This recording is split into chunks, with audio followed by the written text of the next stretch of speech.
The wind in late 1879 had teeth. It came down the Absaroka Range carrying the first hint of a long winter, a high, thin smell of snow that had not yet fallen. It cut through the yellowing pines and rattled the lodgepole branches like old bones.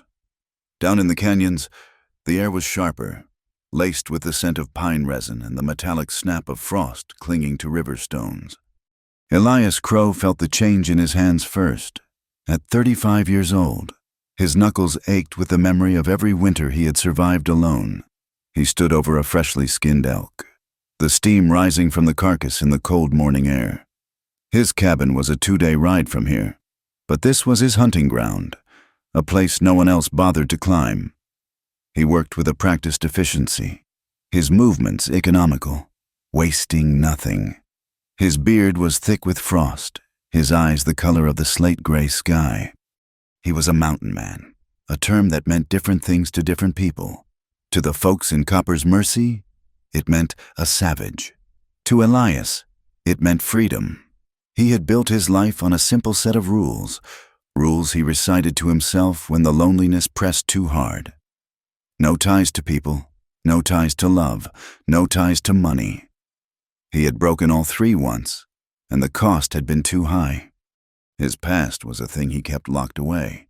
Buried deeper than any winter cache, he had been a surveyor, a mapmaker for a railroad company whose name he tried to forget. He had been proud of his work, of the clean lines and the precise triangles that marked the elevation. He had seen the land as a challenge to be conquered, a puzzle to be solved. Then he had seen what followed his maps: the crews, the dynamite, the saloons, the greed. He had drawn the map that let the locusts in, so he had walked away, trading his transit and chain for a long rifle and a silence that felt like penance. He had come to these mountains to disappear, miles away, and a world apart. Ayanna Redbird was not disappearing. She was moving. She rode her pinto mare not on the land, but with it.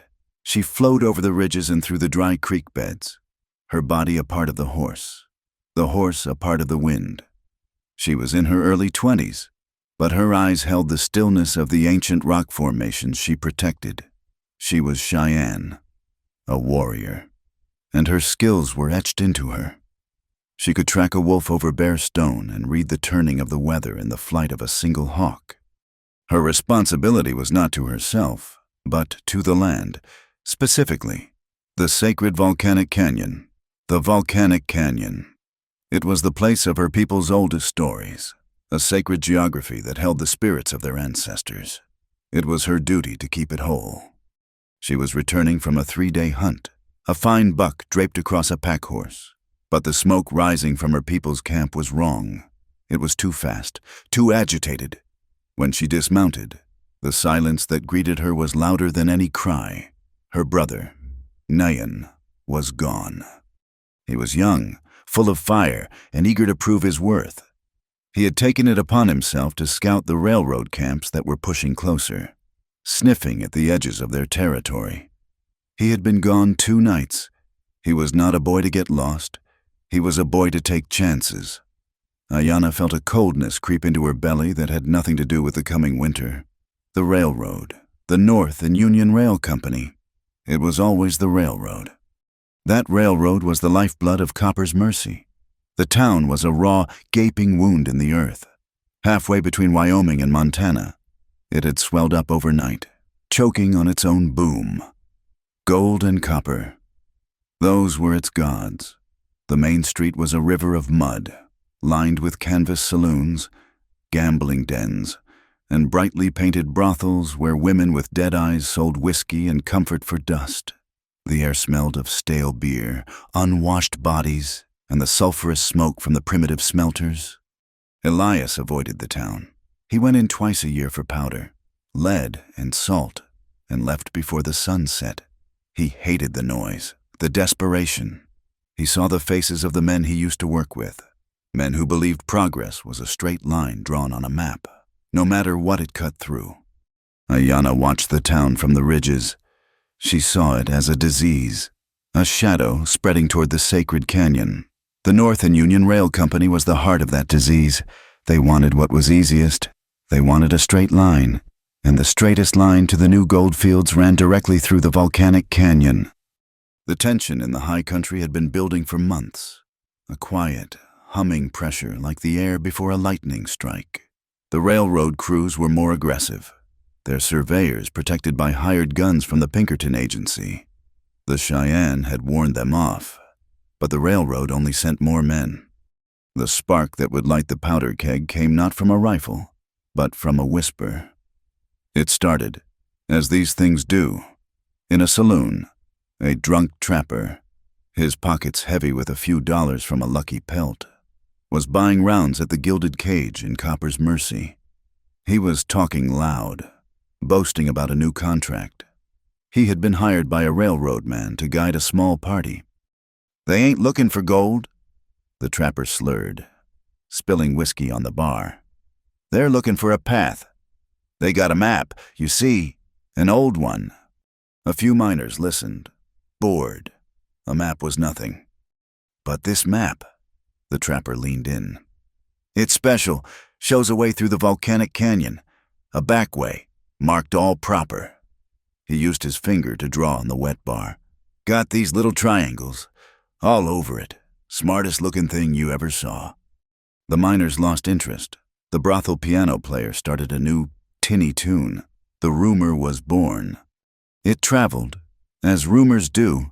It drifted out of the saloon and into the general store, moved up to the assay office, and was carried out of town on the back of a mule train. It took 3 days to reach Elias Crow. He was bartering with a Métis trader named Pierre, a man who moved between both worlds. Elias was trading cured elk hide for coffee and 2 new axe handles. Pierre, his face a crossroads of French and Cree lineage, packed tobacco into his pipe. "The railroad men are feeling brave," Pierre said, not looking at Elias. "They talk of a new map, an old one, made by a man who knew the high passes."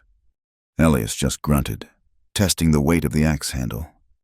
"They say it shows the path through the sacred canyon," Pierre continued, striking a match. "The trappers are all talking about the markings. Little triangles, they say, like a white man's way of drawing mountains." Elias stopped. His hand, holding the smooth hickory, was perfectly still. He did not turn. He did not speak, but the blood drained from his face, leaving his skin as pale as the aspen bark behind him. He knew those markings. He had invented them. A simple triangle, bisected, to show a grade of over 10%. It was his signature. His sin, etched on paper, had survived. The rumor reached Diana a day later. Her scouts, their faces grim, reported back from their own watch on Copper's Mercy. They had heard the talk. A map, a white man's map that disrespected the land, that laid it bare for greed. It explained the new confidence of the railroad crews. It explained why they were pushing so hard. They were no longer searching. They were following. Her brother was still missing. The railroad had a map, and the snows were coming. The two facts collided in her mind, sharpening her grief into a blade of pure resolve. The map was a threat to her home. The railroad was a threat to her brother. She now believed they were the same thing. Back in his cabin, Elias Crow sat by his cold fire, the undrunk coffee sitting heavy in his gut. The past he had run from, the guilt he had tried to bury under years of solitude, had just found his address. His name was on a map that was leading men to desecrate a sacred place. On a high ridge overlooking the valley, Ayanna Redbird checked the fletching on an arrow. Her pinto stood nearby, its breath pluming in the icy air. She looked down at the distant lights of Copper's Mercy, a smear of corruption in the vast, clean dark. Then she looked west, toward the black serrated opening of the volcanic canyon. The sky was clear, the stars bright as chips of ice, but the wind was rising, howling down from the peaks. It was the sound of a storm arriving. It was the sound of a crack splitting open. The knowledge of the map was a burr under Elias Crow's skin. He spent 2 days trying to walk it off, checking trap lines he did not care about. His mind seeing not the trail, but the neat lying lines of his old survey. He had drawn them, yes, but he had never intended them to be used as a weapon. He had been naive, a fool who believed in the purity of measurement. Now, his sin was being used to gut the one place he had come to respect. On the third night, the wind shifted. It no longer carried the clean promise of snow. It brought smoke, thick and acrid, clinging to the spruce needles. It was not the campfire smoke of a hunter, not the thin plume from his own chimney. This was the smoke of disaster. It was the smell of canvas, cured hides, and seasoned wood burning all at once. It was the smell of a home ending. He ran, his moccasins silent on the pine needle floor. He moved through the darkness like a part of it, his rifle heavy in his hand. The glow was a quarter-mile away. In a small, sheltered basin he knew well. It was the winter camp of a Métis family, Pierre's cousins, people who moved with the seasons and bothered no one. The sight that greeted him stopped his breath. The camp was gone, reduced to a roaring pyre. The main lodge had collapsed into itself, a fiery skeleton against the dark trees. A wagon was on its side, wheels spinning slowly, its canvas cover eaten by flames. Sacks of flour and salt were split open, their contents turned to blackened paste. The air was thick with the foul smell of burning tallow and meat. It was a massacre, not of people, but of a life. He circled the perimeter, his eyes scanning for bodies, for survivors. He saw none. "Hello," he called, his voice swallowed by the roar. "Anyone?" Only the fire answered. He moved closer, the heat scorching his face. This was not an accident. This was an eviction, a brutal message. And then he heard it, a sound, small and thin, almost lost beneath the crackle of the flames. A whimper. It came from under the largest ruin, the floor of the main cabin. A heavy, hand-hewn plank had fallen at an angle, creating a small, dark void. Elias threw his shoulder against the still smoldering timber. Grunting as a spark landed on his neck, he kicked at the debris until he could lift the edge of the plank. "In here," a voice whispered. "Hurry." He peered into the blackness. A pair of eyes, wide with terror, stared back. It was a child, a girl, no more than 8 years old. She was covered in soot, clutching a small wooden doll. "Come on, little one," Elias said, keeping his voice low and calm. "I have got you. You are safe." He reached in. The girl, Marie, flinched but took his hand. He was easing her out from the crawl space, shielding her small body with his own, when the forest behind him exploded. He did not hear the arrow, but he felt the thwack as it buried itself in the log, just inches from his head. He spun, pushing Marie behind him, and raised his rifle. A figure detached itself from the shadows. It was not a man. It was Ayanna Redbird. In the firelight, she looked like a spirit of vengeance. Her face was streaked with black and gray ash, her eyes burning brighter than the flames. She held her bow, another arrow already nocked. She had been tracking this fire for an hour, her heart a cold stone of dread, and she had arrived to see a white man in trapper's clothes, rifle in hand, pulling a child from the wreckage he had clearly wrought. "Drop the rifle," she commanded, her voice low and steady. "I did not do this," Elias said, his eyes on the arrow, his body tense to shield the child. "I said, drop it." She drew the bowstring back to her ear. Elias calculated the distance. He was a good shot, but she was better and faster. He slowly lowered the rifle to the ground, keeping his hands open. That was the moment Ayanna chose. She did not shoot. She dropped her bow and lunged, a knife appearing in her hand as if from the air itself. She was incredibly fast. She moved like a cougar, low and fluid. Her target not Elias, but his knife hand. He was not a brawler, but he was a survivor. He met her charge, catching her wrist, turning the blade aside. The force of her attack sent them both stumbling. She was all sinew and wiry strength, and she fought with a contained, terrifying efficiency. She did not waste breath on yelling. She did not make wild, angry swings. Every movement was precise, aimed at a joint, a nerve, a tendon. She twisted free, her elbow jabbing hard into his ribs, trying to break his hold. He grunted, blocking a second strike with his forearm. He realized two things at once. First, she was not trying to kill him. She was trying to disarm and disable him. Second, he was fighting to protect the child. And Ayanna seemed to realize he was not hurting her. The fight, as fast and brutal as it was, became a stalemate. They were locked together for a second, his hand on her wrist, her knife hand just inches from his face. He saw the fury in her eyes, but underneath it, he saw a profound, shattering grief. "He did not light the fire," Marie screamed from behind Elias. "He pulled me out!" The words, high and piping, cut through the tension. Ayanna froze. Her eyes flickered from Elias to the child cowering by the log. She let her knife hand drop, though she did not release her grip on the handle. Elias let go of her wrist and stepped back, raising his hands. "We can talk, or we can look for tracks," he said, breathing hard. "But we have to do one of them before the snow starts." Ayanna's gaze was sharp, suspicious. She retrieved her bow, her movements never letting her back be exposed. She circled the smoldering camp, her eyes on the ground. Elias picked up his rifle, slung it over his shoulder, and knelt by Marie, wrapping her in his heavy canvas cloak. "They went this way," Ayanna said. She pointed not back toward the town, but up toward the ridge. Elias joined her. The tracks were arrogant, left by men who did not fear being followed. Several horses, at least 5, and they were shod. He knelt, scraping away the disturbed ash. There, pressed deep into the mud, was a horseshoe print. It was new, and in the center, it bore the clear, unmistakable brand of 2 letters. N.U. "Northern Union," Elias said, his voice flat. Ayanna said nothing.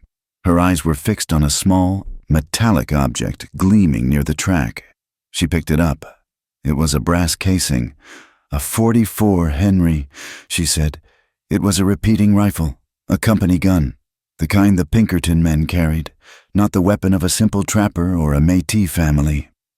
The evidence was clear, and it made Elias sick. This was the railroad. They were burning people out, clearing the way. Then he saw it. Just beyond the edge of the burned clearing, driven deep into the earth, was a new survey stake. It was angled toward the dark maw of the volcanic canyon, a fresh cut of pine in a forest of ancient trees. On its squared, flattened top, a symbol had been burned into the wood. A triangle, his triangle.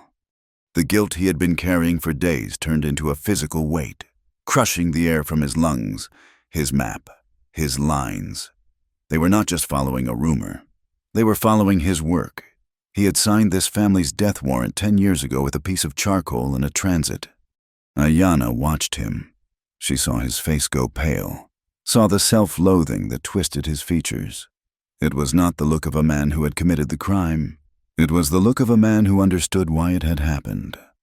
"We must take the girl," Ayanna said, her voice hard, but the direct accusation gone. "To my people." "No," Elias said. He looked up, his eyes meeting hers. "Your camp is too far, and she is in shock. They will follow your trail. My cabin is close. It is hidden. They will not look for her with a white man."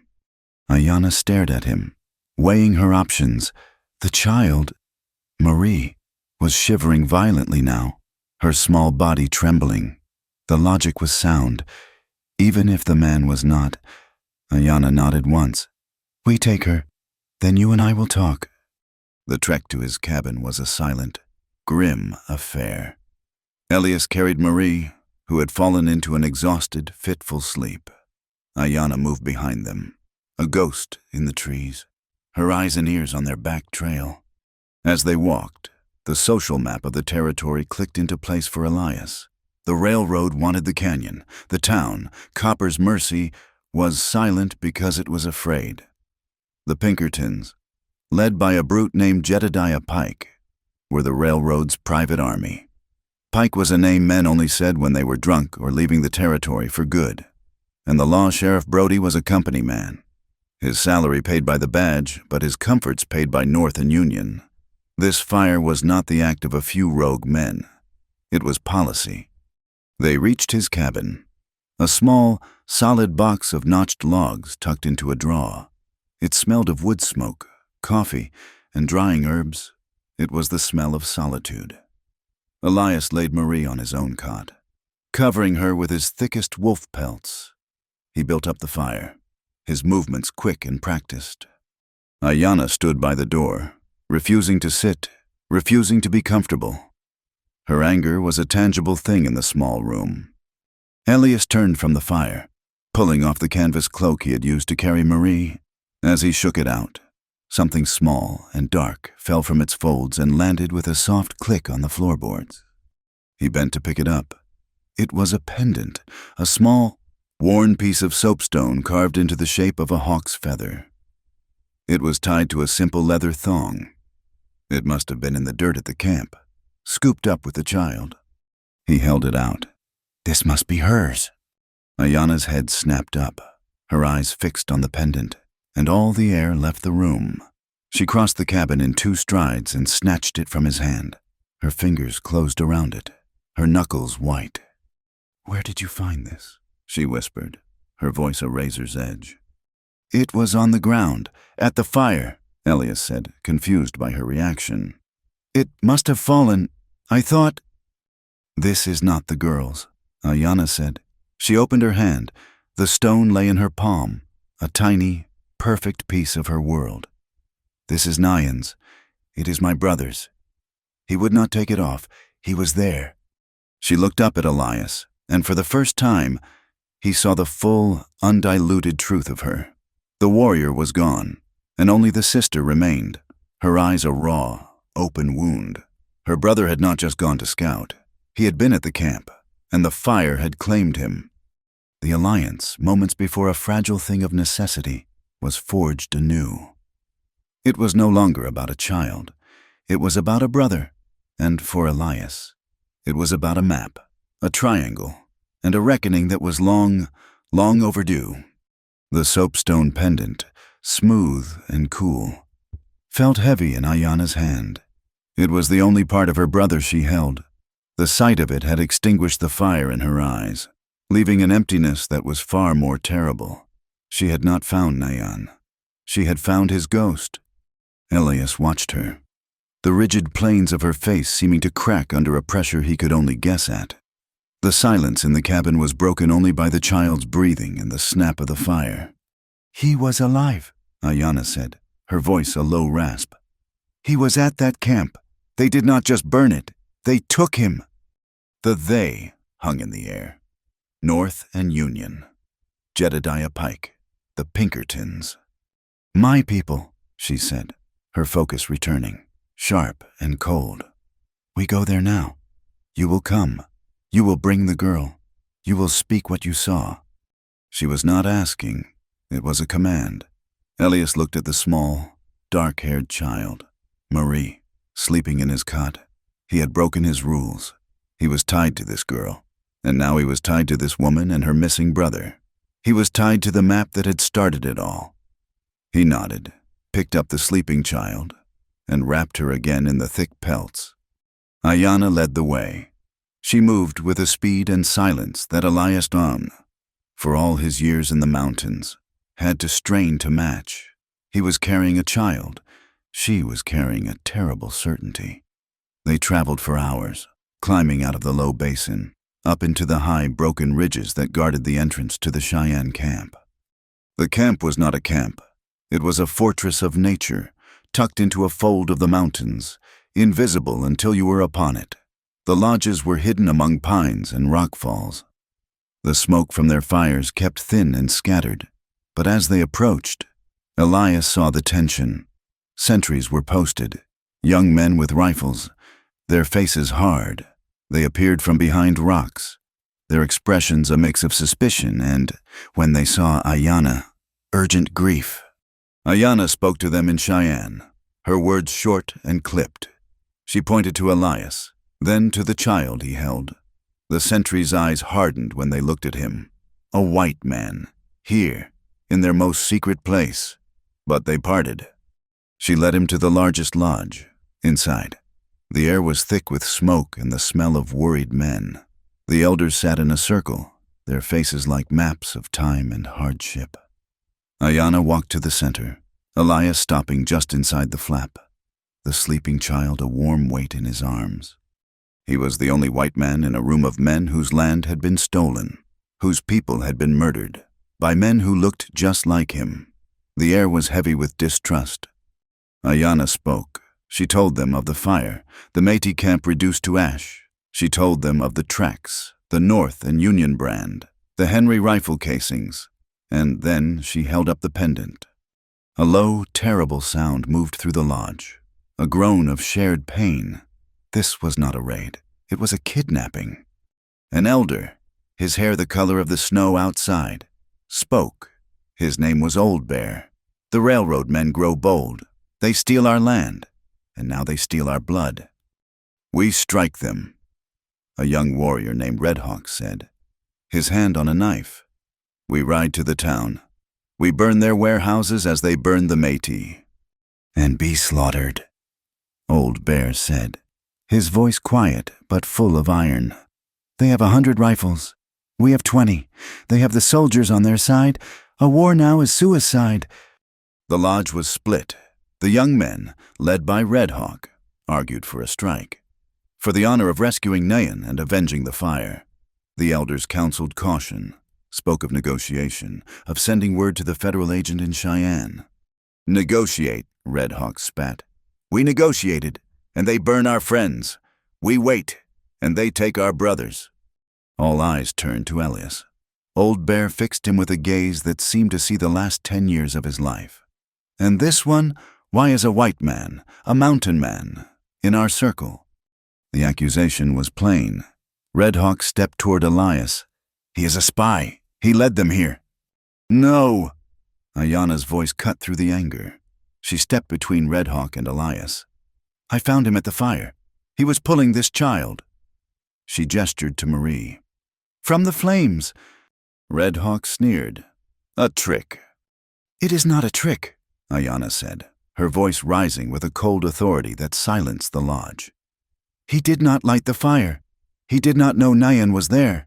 He saved the child by the old law, the law of the warrior. He who saves a child in the circle of fire has earned the right to stand in the council. I vouch for his right to be here. She paused, her eyes sweeping the circle. I do not yet vouch for his heart, but he will speak. Elias felt the weight of every gaze. He shifted Marie in his arms.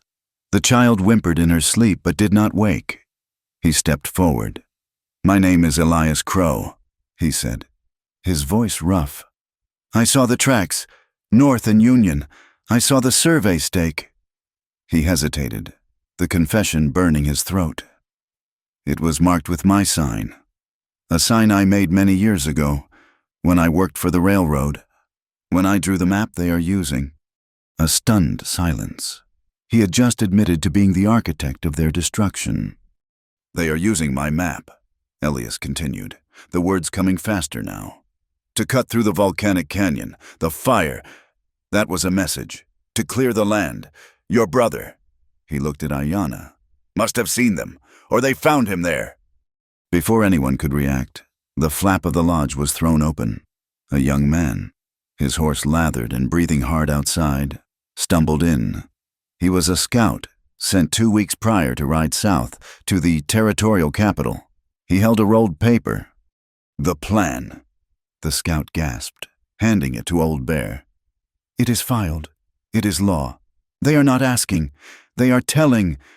Old Bear unrolled the paper.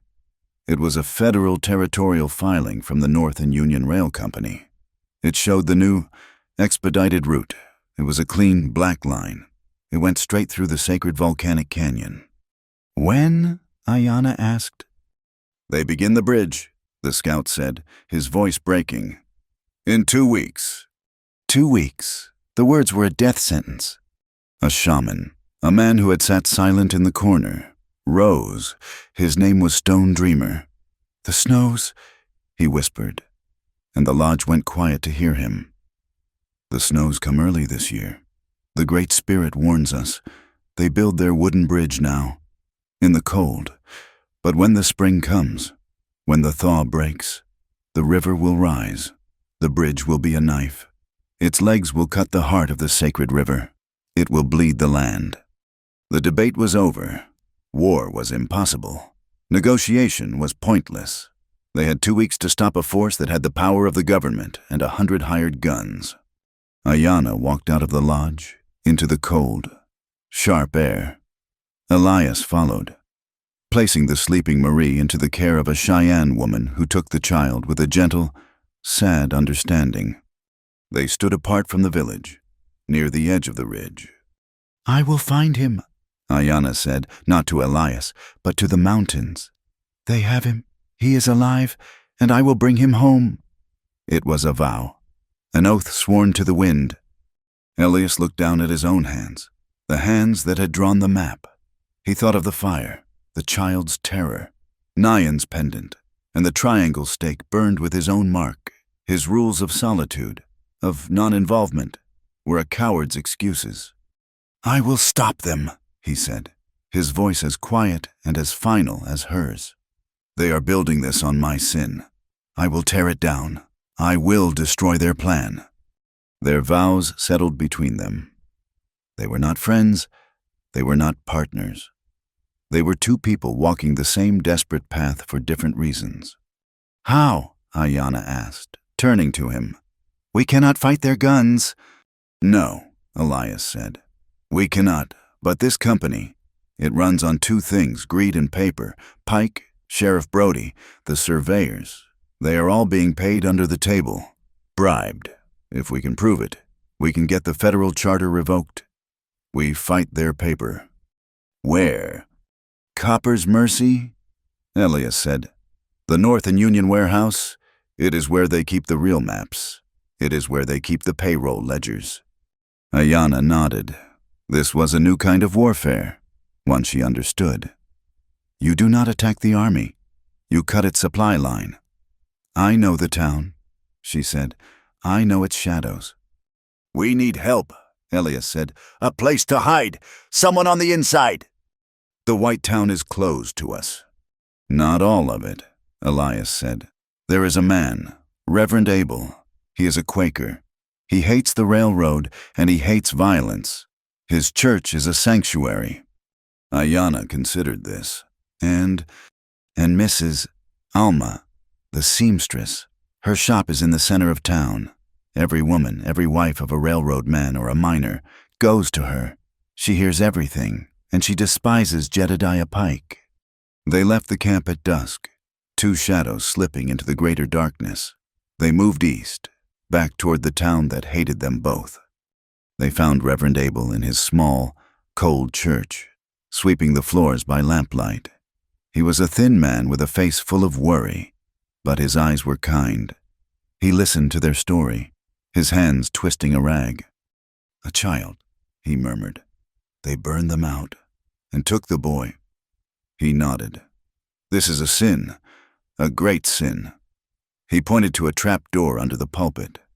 "It leads to the cellar. It is small, but it is warm. You will be safe there until morning. Alma will come at dawn." Mrs. Alma was a short, round woman whose black dress was perpetually covered in threads. She brought bread, cheese, and a steaming pot of coffee. She looked at Ayanna and Elias in the cramped cellar, her gaze practical and sharp. "So, the mountain man and the warrior have come to town," she said, her voice a dry whisper. "It is about time. Pike is getting too comfortable. His men walk like they own the street."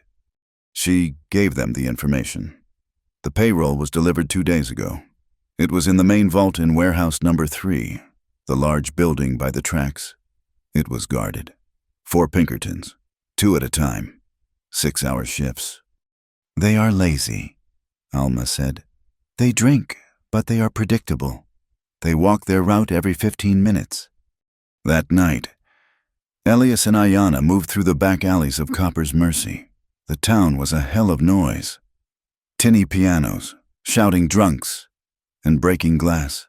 They stayed in the dark, Moving from one pool of shadow to the next, Ayana led, her senses alive. She was a hunter in a stone forest. She stopped, holding up a hand. She pointed to the muddy ground near a tavern's back door. Boot prints, dozens of them, all identical. "Factory boots," she whispered. "They all wear the same heel. They do not care who tracks them." She followed the prints. They led away from the lights of the main street, toward the looming, dark shape of the railroad yard. They stopped in the shadow of a water tower, looking at the long, windowless side of warehouse number 3. A single lantern hung over the reinforced door. A Pinkerton, his collar up, stamped his feet and cursed the cold. They waited. They watched the guard walk his patrol, check the lock, and return to his spot. 15 minutes, just as Alma had said. They were about to move, to circle the building and find a window. A weakness, but Ayana froze. She grabbed Elias's arm, her grip like a steel trap. "Listen," she breathed. Elias listened. He heard the wind, the distant piano, the guard stamping his feet. Nothing. "Listen," she insisted. And then he heard it. It was faint, almost impossible. A sound from within the warehouse, from behind the thick wooden walls. A cough, dry, weak, and racking. It was followed by a low, pained moan. Ayana looked at Elias, her eyes wide in the dark, and all the grief, all the anger, all the desperate hope in the world converged in that one look. She did not have to say the name. "Nayan." The sound was a hook, and it caught Ayana's soul. "Nayan," she breathed, the single word a statement of impossible fact. She looked at Elias, her eyes demanding a miracle. The Pinkerton guard stamped his feet, a dark shape against the warehouse wall. He was cold, miserable, and predictable. Elias watched him walk the length of the building, turn, and walk back. 15 minutes. Elias whispered, his voice barely a vibration in the air. He walks. Then he stands by the door. The rain is getting harder. It was true. The temperature had dropped, and the rain was turning to sleet, a stinging, icy rain that coated every surface in a treacherous glaze.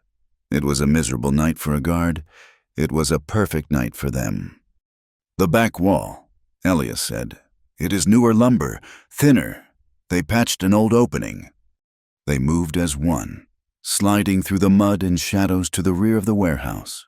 The guard was 100 feet away, his back to them, huddled under a small overhang. Ayana drew her heavy hunting knife. Elias did the same. "No chopping," he whispered. "We saw." They knelt at the base of the wall, at a wide, new plank. The rain and the wind high in the eaves provided a thin cover of sound. It was agonizing work. The blades of their knives grated against the wood, a high, thin sound that seemed to scream in the darkness. Ayana worked with a steady, desperate rhythm, the ice coating her knuckles. Elias saw it at the opposite end of the plank. After 10 minutes that felt like 10 years, the plank was loose. Elias put his shoulder to it, pushing it inward. It fell with a soft thud onto stacked sacks inside. A square of perfect, rank blackness opened before them. Ayana did not hesitate. She slipped through the hole, landing in silence. Elias was right behind her, pulling the loose plank back into place. Though not setting it, it was their only way out. The warehouse smelled of machine oil, raw lumber, and something else, sickness. Ayana followed the sound, the weak cough. It came from a corner, sectioned off with stacked crates. "Nayan," she whispered. A rustle. "Ayana." The voice was a dry croak. She rounded the crates and her heart seized. He was there, on a pile of filthy grain sacks. His leg was swollen to twice its size, a dark, angry purple. He was feverish, his eyes too bright in the dark, but he was not alone. Huddled beside him were 2 other boys, thin, terrified, their faces streaked with grime. They were the Métis children, the ones who had not escaped the fire. "Sister," Nayan breathed, grabbing her arm. They make us work," Moving. Heavy. He coughed, a dry, racking sound that shook his whole body. Elias had not followed her. He had moved in the opposite direction, toward the small, raised office at the front of the warehouse. He heard the faint click of the guard's boots on the platform outside. He had to be fast. The office door was locked, a simple brass knob. Elias did not bother with finesse. He hit it with his shoulder. A single, precise impact. The cheap pine frame splintered, and the door swung open. A lantern, turned low, sat on a wide desk, and next to it, a thick, leather-bound book, the payroll ledger.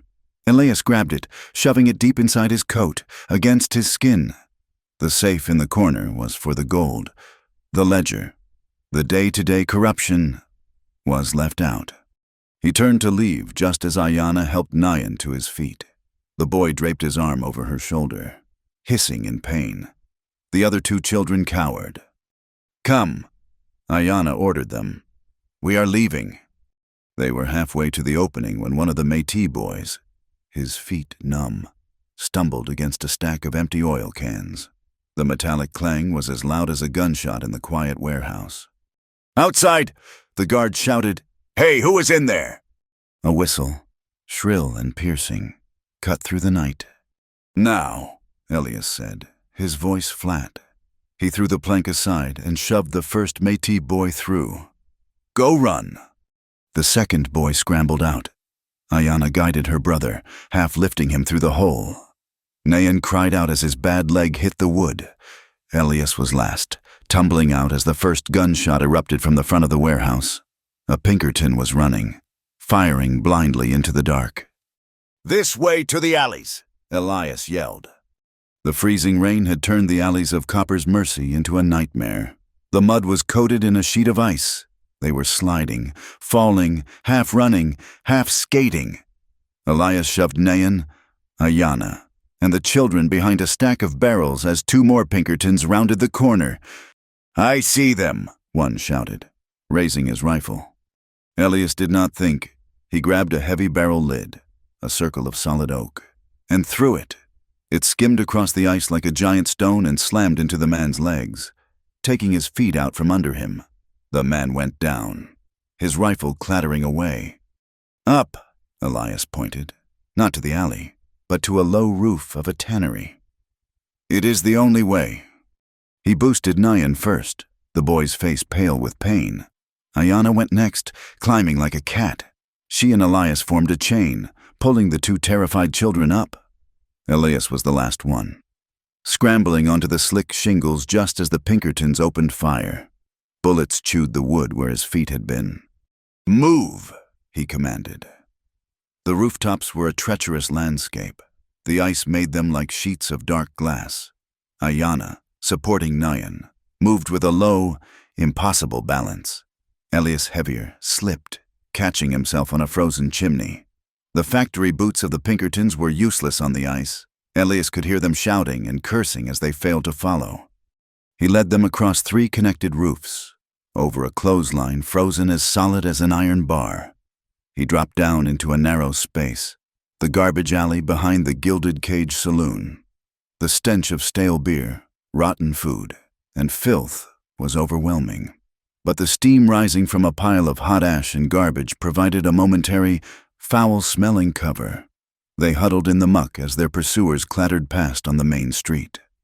They waited, hearts pounding, the freezing rain masking their desperate breathing. After a long minute, the shouting moved farther away. "We go," Elias whispered. "Now, back to the church. Do not run. Walk. We are just drunks going home." They slipped from the alley, a miserable, filthy group. They kept to the deepest shadows, crossed the main street, and finally stumbled into the cellar of Reverend Abel's church. Alma was there, and the Quaker himself, their faces drawn with worry. Abel took one look at Nayan's leg and his lips tightened. "Dear God in heaven," he murmured, and immediately moved to boil water, his non-violent beliefs translating into a fierce desire to heal. Ayanna eased her brother onto a cot, The two Métis boys huddled by the small stove, wrapped in blankets Alma provided, already eating bread with a desperate hunger. A few Cheyenne warriors, Red Hawk among them, had been waiting in the hills, and they slipped into the cellar, their faces like stone. Red Hawk's eyes went from Nyan's leg to Elias, his hand gripping his knife. "What did this white man do to you?" he snarled at Nyan. Nyan, feverish and weak, grabbed the front of Elias's shirt as he leaned over. His eyes were unfocused. "It was you," he whispered. "He hurt you," Red Hawk said, stepping forward. "No!" Nyan gasped, his voice stronger. "The fire! The Métis camp! I was hit! I fell in the fire!" He looked at Elias, his gaze clearing for a moment. "He came. From the smoke. He carried me. He pulled me. Out of the fire. I was by the trees. I thought I was safe. Then they found me." The cellar was silent. Red Hawk stared, his accusation dying in his throat. Ayanna looked at Elias, her expression unreadable. She had seen him pull Marie from the flames. She had not known he had pulled her brother, too. The seed of trust, planted in fire, had just broken ground. "We did not just get him," Elias said. He pulled the thick, sodden ledger from his coat and dropped it on the table. "This is what we went for." They gathered around the lantern. The book was warped from the wet, the ink running in places, but the entries were clear. Elias ran his finger down the columns. "Here, payments, security bonuses, land acquisition fees." He stopped. "Sheriff Brody, $500. Paid last week." Abel looked sick. "And Reverend Hawk, my counterpart at the company church, $300. "It is a nest of thieves," Alma said, spitting the words. Ayanna was looking at the bottom of the page. "There, a large payment, $10,000, authorized S.C. "See?" she asked, looking at Elias. Elias met her gaze. He thought of his past, the maps, the name he had abandoned. "I do not know. He lied. The lie tasted like ash. Silas Crow. His father." They had to move Nyan and the children to the safety of the Cheyenne camp. The journey was slow, a 2-day trek through the high, frozen country. They were now a hunted party. This slow, dangerous walk changed them. They hid by day and traveled by night. One afternoon, hiding in a thicket, Ayanna put a hand on Elias's chest to stop him. "The hawk," she whispered, pointing. A large red tail was circling, but it was not hunting. She circles east. She sees something that is not her prey. They waited. An hour later, a North and Union patrol rode by on the trail below. She had taught him to read the sky. That night, the clouds were thick, hiding the stars Ayanna used to navigate. She was frustrated, disoriented. Elias stopped her. "You do not need the stars. Feel the wind." He held up his wetted finger. "It comes from the high peaks. The peaks are north. The wind is north." Later, he showed her how to start a fire in the wet, using the dry, paper-thin fibers from the inside of a birch bark. Catching a spark from his flint, he had taught her to read the earth. Their shared knowledge was a new language. A quiet respect built one survival skill at a time. On the second day, they spotted it an auxiliary dynamite shed, far from the main camp, guarded by a single, bored-looking man. "We can destroy it," Ayanna said. "No," Elias said, remembering his goal. "No killing, no war. We just slow them." He crept away. He fashioned a long fuse from scavenged materials. Then, he did something Ayanna had never seen. He soaked the last foot of the fuse in water from his canteen and let the freezing air turn it to ice. "The wet fuse," he whispered when he returned. "He will light it. He will run. The fuse will burn down to the ice, and it will fizzle. It will ruin the explosives, make them useless in this damp. But it will not explode. No one gets hurt. They just lose a day." They set the trap. They watched from a ridge. The guard, returning from his patrol, saw the strange new fuse, lit it, and ran for his life. They watched the spark travel, hit the ice, and die with a pathetic hiss. It worked. When they returned to the Cheyenne camp, Elias was no longer a prisoner or a pariah. He was an ally. Nyan was being tended by Stone Dreamer. The Métis children were safe. Reverend Abel got a message to him, a bundle of supplies carried by Alma. Tucked inside a sack of coffee beans was a letter, old, wrinkled, and forwarded from Laramie. Elias knew the handwriting. He opened it in private, his hands shaking. Elias, it read, "Your folly has gone on long enough. This childish rebellion is over. I am building the future in the West. There is a place for you. Come home, join the family business. S.C." His father, Silas Crow, the S.C. from the ledger. He crushed the letter in his fist. His family's business was fire and kidnapping and bribery. The shame burned colder than the ice. A commotion from the center of the camp. A scout, the same one who had brought the news of the railroad's plan, stumbled from his horse, his face gray with exhaustion and panic. He ran to Ayanna. "The train!" he gasped. "The material train, the one from Cheyenne, with the bridge engine and the heavy timbers." Ayanna's face was calm. "It is not due for 2 weeks." "It is now," the scout said, his voice cracking. "They are clearing the tracks. They are pushing it through. It will be at the Canyon Pass in 5 days. 2 weeks of time vanished. They were 5 days from the end. 5 days. The words were a hammer blow, shattering the small, fragile sense of victory. 5 days to move a mountain. 5 days to stop an engine of greed that had the full force of the government behind it. "We cannot stop the train," Old Bear said, his voice heavy with the admission. The council was reformed, the air in the lodge thick with the smell of defeat. "No," Elias said. He stood next to Ayanna, no longer a prisoner, not yet a true ally, but something in between. "We cannot stop the train. It is too big. But it is carrying the tools to build the bridge. It is carrying the blasting powder. It is carrying the primers." Ayanna picked up the thread. "A train is a beast," she said, her voice cutting through the smoke. "And a beast needs a clear path. We cannot stop it, but we can make the path too dangerous to follow."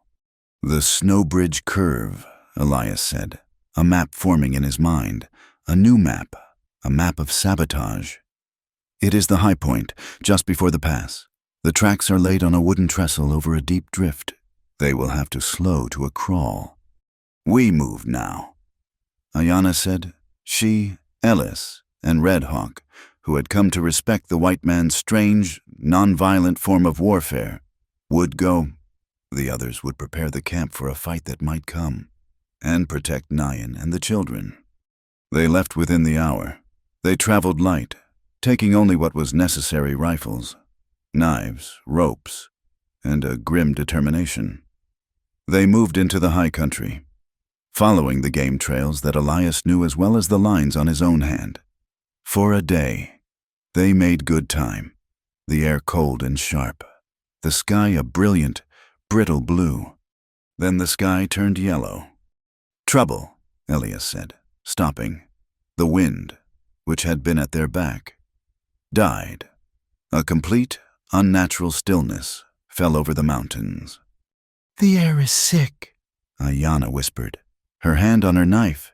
She looked at the birds. They were gone. No chickadees, no jays. The forest was holding its breath. It began not with snow, but with a sound, a high, thin keen that built into a roar. The wind did not rise. It attacked. It came from the north, a solid wall of ice and air that slammed into them, stealing their breath. The temperature did not drop. It collapsed. Within minutes, the air was full of a blinding, horizontal white. The world vanished, replaced by a screaming void. "This way!" Elias bellowed over the howl. Grabbing Ayanna's arm, he knew, or he hoped he knew, where they were. He had been caught in a storm here once before. Red Hawk was just behind them, his face already caked in ice. They could not see more than 3 feet. It was a white death, and it was moving at 50 miles an hour. The cave. Elias pointed to a black shape that was only slightly darker than the white chaos. It was a crack in a wall of basalt, an old bear den. They fell into it, one after another, tumbling out of the wind and into the sudden, deafening silence of the mountain's core. They were soaked. The wind had driven the ice particles through their clothes, melting and then refreezing. Red Hawk pulled off his gloves, his fingers already stiff and white. "Fire," Elias grunted, pulling a bundle of dry kindling and birch bark from an oilskin pouch in his pack. It was his emergency stash. His hands were shaking so badly he could barely strike the flint. Ayanna, her own fingers more steady, took the steel and stone from him and struck a spark. A tiny, hungry flame caught the bark. They fed it twigs, then larger sticks. It was a small, pitiful fire, and the smoke had nowhere to go, quickly filling the shallow cave. But it was heat. They huddled around it, their clothes steaming, the ice melting and dripping onto the stone floor. The cave was no more than 10 feet deep. The wind shrieked past the opening, a living thing trying to get in. "This storm will last," Ayanna said, her voice flat. "Maybe 2 days." "Our 5 days," Red Hawk said, his voice bitter. Elias said nothing. He stared into the fire. The failure was absolute. They were trapped. The train would pass. The bridge would be built. All of it because of him. "Ayanna," he said, his voice so low the others could barely hear him. "The map, the triangle, it was worse than I said." She looked at him, her eyes catching the firelight. "I did not just find it," he said, the confession ripping out of him, a thing he had held for 10 years. "I did not just copy it, I drew it. I was a surveyor for the Northern Union 10 years ago." Red Hawk's hand went to his knife. "I was proud of it," Elias continued, his voice hollow, his eyes fixed on the flames. "It was a perfect line. I won a bonus for it. I did not know this land then. I did not know its people. I did not know it was sacred. I just saw the rock, the grades, the challenge. I was the man who opened the door for them. I am the reason they know where the canyon is." He finally looked at her. He expected, and he knew he deserved, her hatred. He saw the cold fury in her face, the way her jaw tightened. She had every right to kill him where he sat. She was silent for a long time. The only sound, the fire and the screaming wind. Red Hawk looked at her, waiting for her command. Finally, she spoke. "You were a fool," she said, her voice quiet. "You followed paper. You did not see the land. You only saw the lines you drew on it." Elias nodded, his shame a lead weight in his gut. "But the man who drew that map, he is not the man in this cave."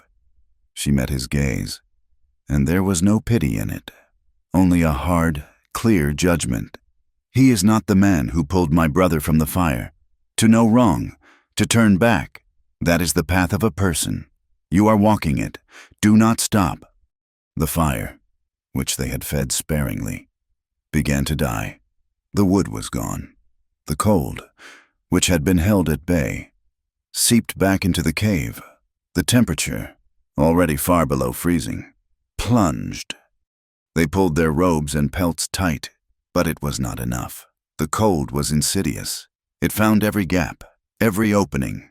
Elias, his body already worn down by guilt and a life lived alone, began to shiver.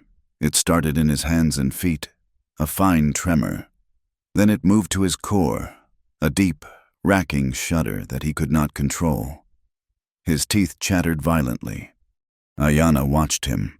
She saw the blue tint in his lips, the way his shivers were becoming less violent, more sluggish. He was losing the fight. Red Hawk, too, was shaking, his own face grim. Ayanna acted. This was not a choice. It was survival. "Here," she commanded. She pushed Elias onto their bed of pine boughs and spare packs. She lay down beside him, pulling him onto his side so his back was pressed against her. She grabbed the single, heaviest buffalo robe and threw it over both of them, tucking it in tight. "Red Hawk," she ordered. "Your back against his now." The warrior nodded. "Understanding." He sat, pressing his own back against Elias's, creating a small, tight huddle of shared, failing warmth. Elias was rigid, humiliated by his weakness. He could feel Ayanna's body against his, her legs pressed against the back of his, her arm thrown over his chest, holding the robe down. He could feel her breath on his neck. "Do not fight," she said, her voice low, her words a vibration against his spine. "This is how we live. Share the breath, share the heat, or we die." He forced himself to relax, to accept. His shaking slowly subsided, his body absorbing the alien warmth of the two people pressed against him. He was intensely aware of her, the smell of wood smoke and pine and something uniquely her, the solid, strong line of her thigh against his, the way her heart beat a steady, calm rhythm against his own frantic one. The last ember of the fire died.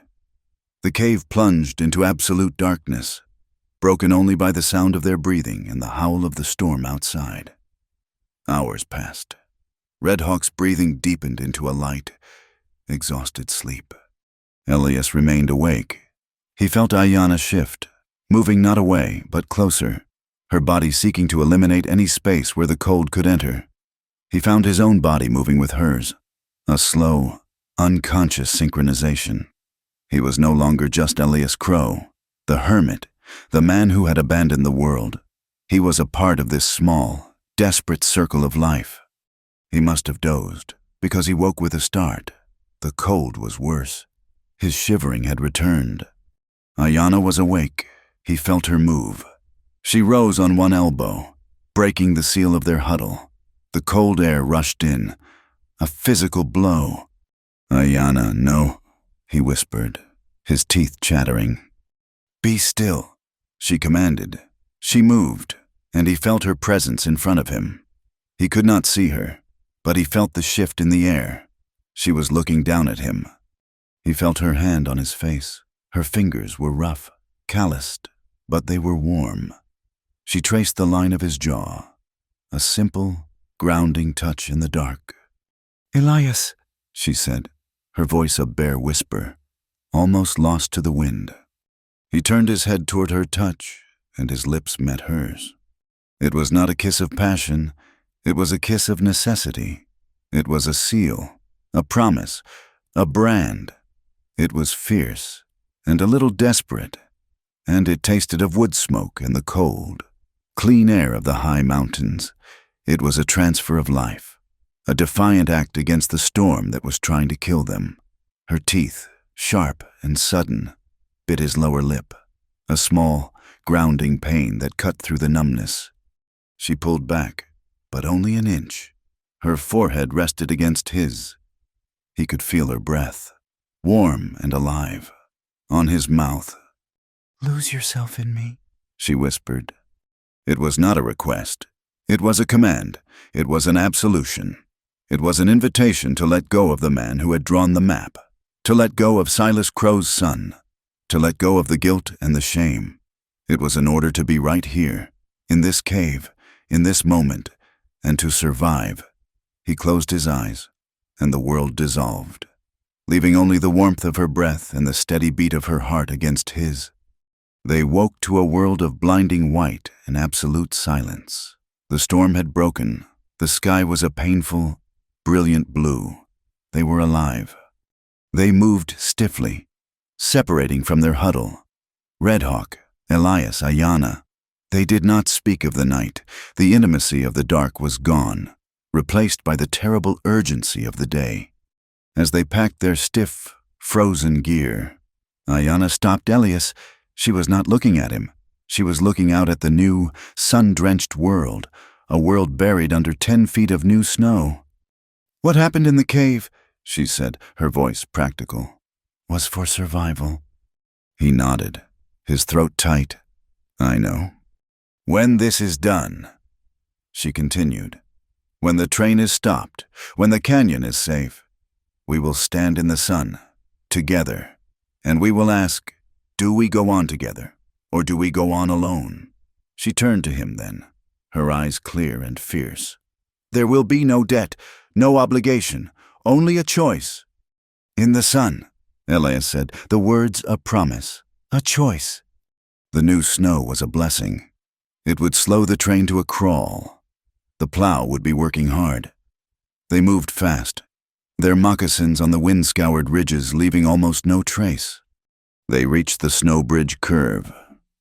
It was a high, narrow shelf of rock, looking down 100 feet to the tracks below. Here, Elias said, we lower the salt. Red Hawk, you create a diversion, a rock slide, a mile back, something to make them stop, to make them look. Ayanna, you cover me. I will board the powder car. I will swap the primers. They prepared the ropes. Elias looked down at the tracks, his mind on the mechanics of the plan. Ayanna was not looking at the tracks. She was looking across the valley, at the mouth of the volcanic canyon. 3 miles distant, the new snow made the world clean, but it could not hide everything. Her eyes, sharper than any hawk's, saw movement. She saw dark shapes, men, working. Elias, she said, her voice a low, terrible blade. He looked. He saw nothing. What? They did not wait, she whispered. They did not stop for the storm. She pointed, and then he saw it. Through the clear, cold air, he saw a dark gash in the snow, a work camp, and at the mouth of the sacred canyon, at the narrowest point, he saw the first dark posts, the timber anchors for the bridge. They were already driven into the earth. And he saw something else, a prayer bundle, left by the Cheyenne, had been torn from its sacred tree. It was tied, like a mocking trophy, to a new tall survey stake. At that same moment, down on the tracks, the train, a huge black engine pushing a giant rotary plow, screamed its whistle. It was approaching the curve. A man in a heavy buffalo coat stood on the platform of the caboose. He was scanning the cliffs, a high-powered telescope to his eye. He was not looking for animals. He scanned the ridge, and he saw them. He saw the rope, tied off to a pine tree. He smiled. He knew that knot, a double-loop timber hitch. It was an old surveyor's knot, one he and Elias had used 100 times. Well, I will be damned. Malcolm Dyer, head of North and Union Security, said to his men, he did come home after all. Signal the guards. The trap is sprung. The cliff was a monument to their failure, the site of the timbers already driven into the sacred earth, of the prayer bundle desecrated, had frozen them. Below, the train. Malcolm Dyer's train had not stopped. It had slowed, its whistle screaming in triumph, before moving on, pushing its giant plow toward the pass. Malcolm had seen them. He had known. He had not trapped them on the mountain. He had simply revealed their new reality. The battle of the pass was lost. Silence, heavy and cold as the new snow, rode with them on the long trek back to Copper's Mercy. Red Hawk had split off, his face a mask of rage, to carry the terrible news to his people. Elias and Ayanna moved like ghosts, their small victory with the wet fuse, their shared warmth in the cave, all of it turned to ash by the sight of those first bridge timbers. The ledger, Elias said, his voice raw, breaking hours of silence as the foul lights of the town appeared below them. It is all we have left. The map on the ground has beaten us. We must use the map on paper. Brody, Ayanna said, her voice a flat, dead thing. His name? The others? We need him to say the words. We get the ledger. Elias said, we get the children, and we get Nayan. We take them to Cheyenne. We use Abel's contacts. We stop this at the capital. It is the only way left. The church cellar was a small, warm pocket of fear in the cold town. Reverend Abel was bathing Nayan's leg, which was still badly swollen but no longer dark with infection. Marie, the Métis girl, sat on a stool, quietly mending a tear in Nyan's shirt. They had become a strange, small family of refugees. The hope in the room died when they saw Ayana's face. "They have started," she said to her brother. Nyan's head dropped. "We are leaving," Elias announced, his voice carrying a new, hard authority. "All of us. Tonight, Alma has a cousin who runs a freight wagon north. We can hide inside, but first I must get the ledger. It is too dangerous to leave, too valuable to lose." "It is in the church safe," Abel said. "I put it there. It is the only thing, save the good book, that I have ever locked away." "Good," Elias said. "Ayana, you get Nyan and Marie. Take them to the freight station at the north end of town. Stay in the shadows. I will meet you there with the ledger. We leave in 1 hour." Ayana grabbed his arm. Her eyes were sharp, analytical. "It is too simple. Malcolm saw you." "He saw me on a cliff, miles from here," Elias said, trying to convince himself as much as her. "He thinks he has won. He is arrogant. His trap was the bridge, not the town. He will be celebrating." She did not look convinced, but she nodded. 1 hour. The freight station was a long, open-sided shed, a place of shadows and stacked crates. A light rain had begun, turning the hard-packed dirt to slick mud. Ayana, her arm supporting Nyan, and Marie clutching her other hand, slipped into the deepest shadow behind a stack of barrels. They were hidden but exposed. Elias arrived minutes later, a heavy oilcloth-wrapped package under his arm. The ledger. "Alma's man is not here," Ayana whispered. "I do not like this." "He will come," Elias said, scanning the yard. "We wait." "No need to wait. Elias!" The voice came from the darkness, amplified by the shed. It was calm, friendly, and utterly terrifying. Malcolm Dyer stepped out from behind a wagon, a lantern held high in one hand, a new model repeating rifle in the other. He was not alone. From every shadow, Pinkertons emerged, a dozen of them, their rifles all aimed at the small, desperate group. "The trap was never the bridge, old friend," Malcolm said, his smile genuine, almost sad. "The bridge was just construction. The trap was here. I knew you would come back. You always had to finish what you started." Ayana shoved Nyan and Marie behind her, her hand dropping to her knife. In the same instant, 2 men grabbed her from behind, twisting her arms with brutal efficiency. She fought, kicking and twisting like a wild thing, but they were too strong. Elias heard the sharp, metallic click of handcuffs. "Let her go," Elias said, his voice low. "Now, why would I do that?" Malcolm walked closer, the lantern light illuminating his face. He was handsome, in a severe way, his beard neatly trimmed. "I finally have the full set, the mountain man, the warrior princess, and, well, the evidence." He gestured to Nyan and Marie. "Loose ends." "The children are not part of this," Elias said. "They are, I'm afraid. First-hand witnesses to an unfortunate accident," Malcolm said smoothly. He nodded to 2 of his men. "Nyan, Marie, grab them." As the men moved forward, Nyan, his face pale with fever and fear, did something no one expected. He screamed. It was not a scream of terror, but a high, piercing war cry, and he threw his entire body, crutch and all, sideways into a heavy hitching rail. The rail, old and rotted, splintered and fell. It fell directly onto a long chain tether, a chain that held a team of 6 massive draft horses, spooked by the rain and the shouting, the crash, the cry, the sudden slack in the chain. It was chaos. The horses, terrified, lunged, snapping the remaining tethers, their massive, shod feet churning the mud. "The horses!" a Pinkerton yelled. The yard dissolved into a panic of shouting men and screaming animals. The stampede was immediate and total. A wagon was overturned. The men who had been advancing on Nyan and Marie dove for cover.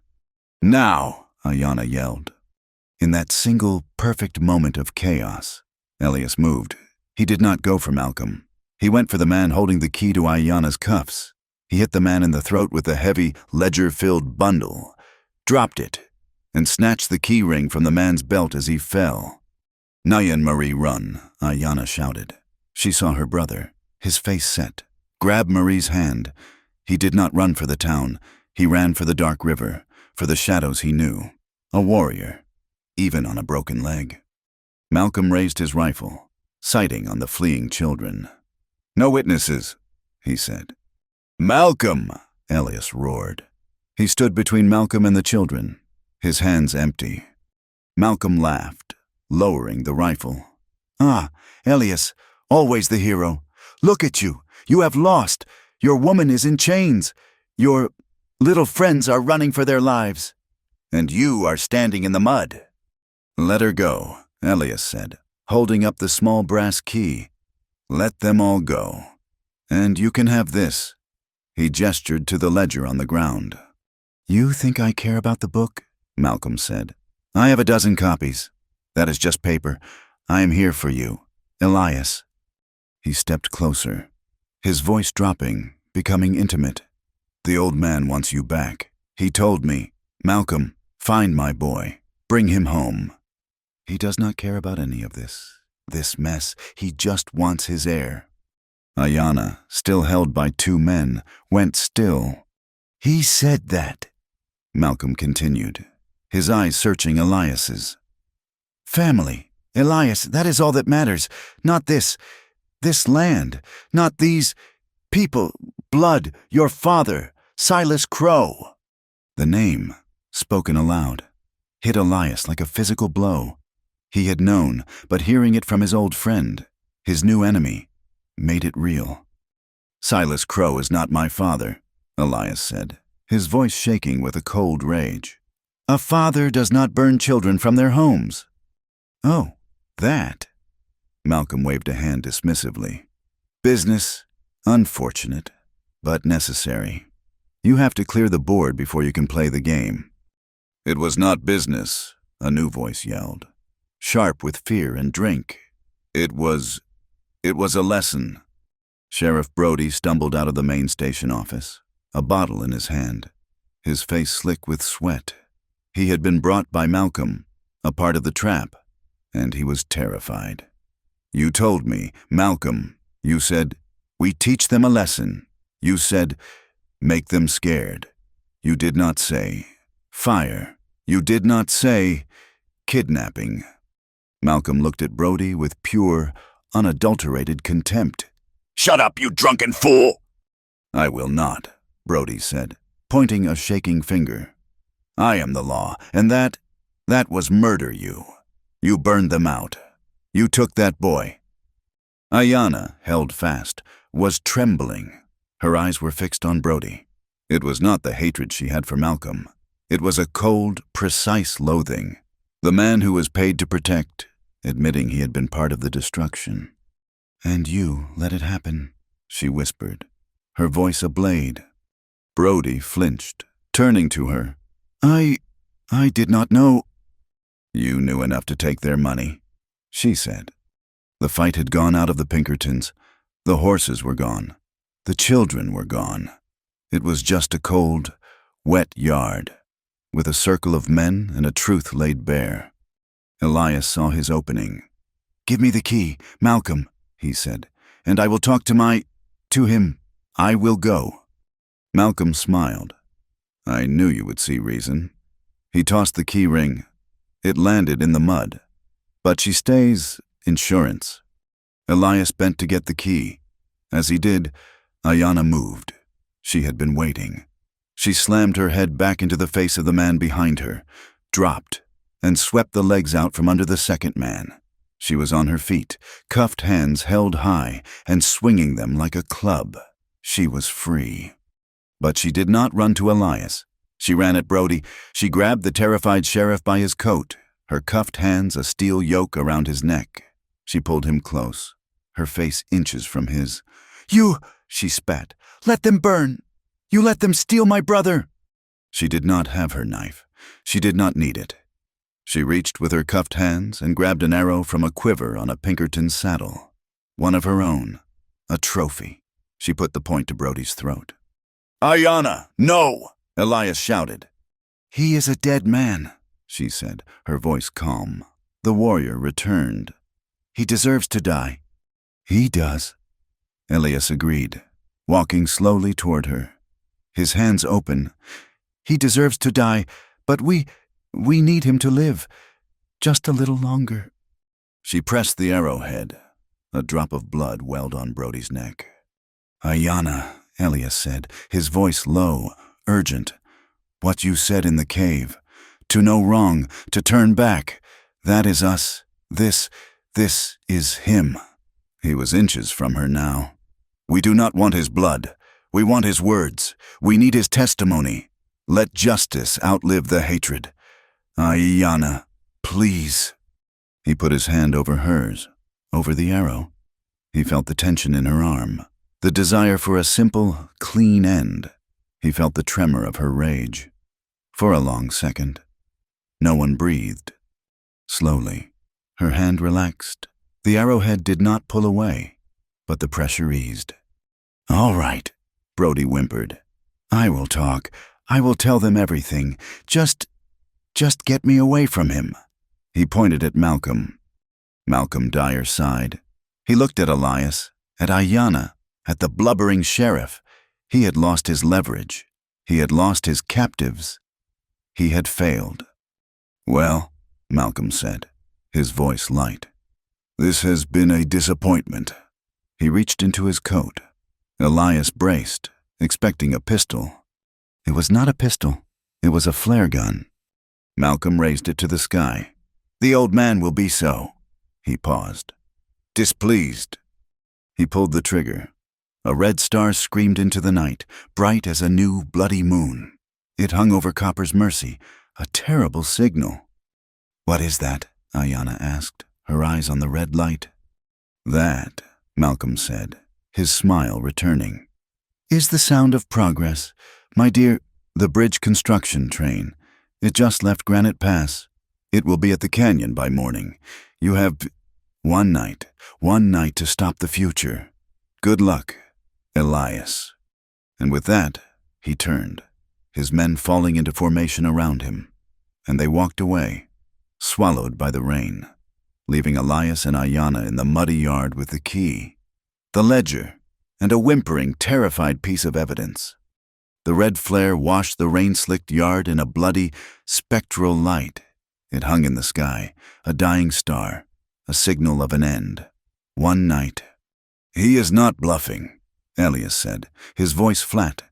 He was already unlocking Ayanna's cuffs with the key. The metal, slick with mud, was cold against her skin.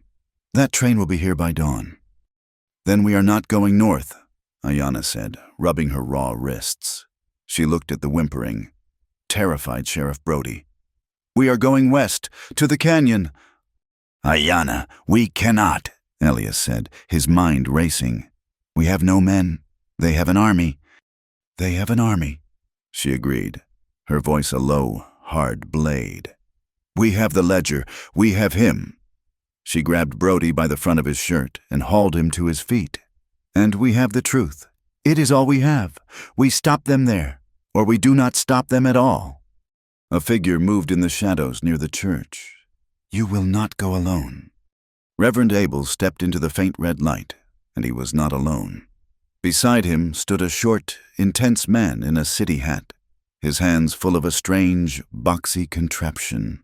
"Mr. Crow, Mrs. Redbird," the man said, his voice clipped and fast. "My name is Hedges. I am a journalist from back east. I came to write about the taming of the West. Reverend Abel has convinced me I have been looking at the wrong story." "A reporter," Elias said, his mind failing to grasp the new complication. "And this," Hedges said, patting his machine, "is a phonograph, a new Edison model. It records the voice. It writes sound. It is the truth, in a wax cylinder." "Elias," Abel said, his face pale but resolute, "we have the book." He gestured to the ledger. But we need the voice. We need his confession. Elias looked at Ayanna. A new plan, a desperate, impossible plan, formed in the dying red light. "Brody," Elias said, "you will tell Mr. Hedges everything you told us, and then we are going to the canyon. We are going to get the last confession." The journey to the volcanic canyon was a desperate, freezing race. They were a strange, hunted party: Elias, Ayanna, a terrified sheriff in chains, a Quaker with a rifle he would not fire, and a journalist hauling a 20-pound box of mahogany and brass. They rode stolen horses from the Pinkertons' own line, pushing them hard through the new, deep snow. The night was a frozen hell, and the only thing that drove them was the certainty that dawn would bring the construction train. They arrived as the first hint of gray light touched the eastern sky. The mouth of the canyon was unrecognizable. It was a scar, a wound. A small city of tents and raw lumber had been thrown up. 100 men, looking like ants, were already swarming the timber frame structure that was beginning to stretch over the gorge. The air was thick with the smell of sawdust, engine smoke, and the foul stench of dynamite. And there, standing by a roaring fire on a small promontory, as if reviewing a parade, stood a man. He was tall, dressed in a magnificent buffalo coat with a fur collar. He radiated power and absolute, cold control. Elias reined in his horse. "That is him," he said, his voice a dead thing. The man turned, as if sensing his gaze. He looked across the snow-filled clearing. He saw the small, exhausted party. He saw Elias, and he smiled. "Elias!" The man's voice boomed across the clearing. A voice made for command. "You are late, boy, but you have made it. You have come home." Silas Crow, the Baron of the Northern Union, walked toward them. He was not accompanied. He walked alone, projecting an aura of invincibility. His Pinkertons, Malcolm Dyer at their head, watched from a distance. "I am not your boy," Elias said, his voice too low to carry. "Of course you are," Silas boomed, stopping 20 feet away.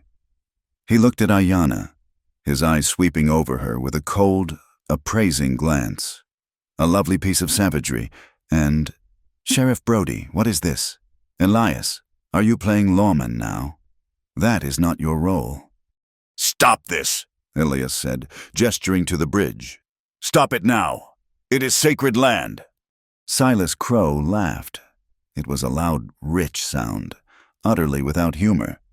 "Sacred son. Sacred is a word men use when they have no gold. This," he swept his arm at the canyon, "is rock. It is wind. It is an obstacle. And I," he tapped his chest, "am a man who removes obstacles. This is progress. This is order. This is the future. And it is coming whether you and your pet like it or not." "It is not an obstacle." Ayanna's voice cut through the cold air, sharp and clear. She urged her horse forward, to stand beside Elias. "It is a life. You call it rock. We call it the spine of our grandfather. You call it wind. We call it the breath of our ancestors." She pointed to the ground, where the pilings were driven. "You do not know what you do. The old stories say a line of fire sleeps beneath this river. Every timber you drive into that bank, you drive it into the heart of the sleeping earth.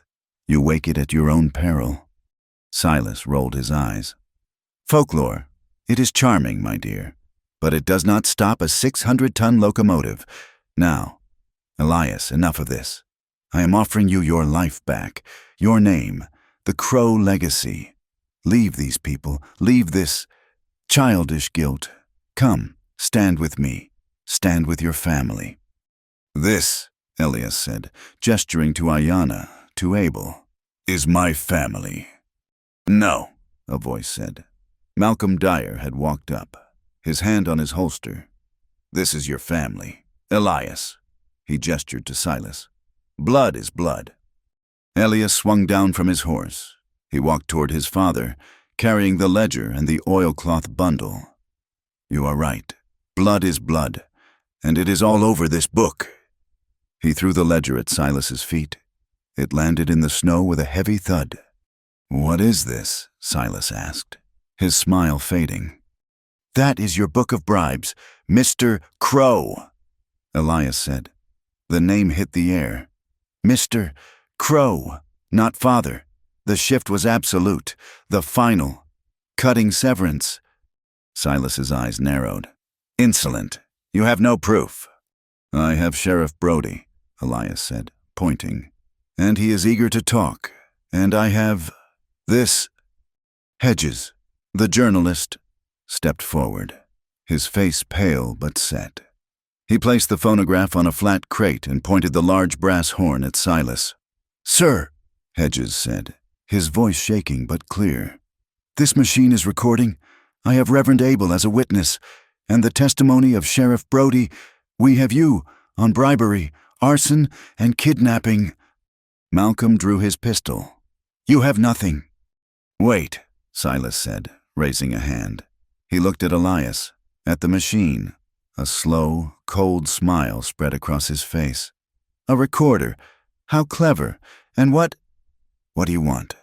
"Elias, you have me. You have my confession."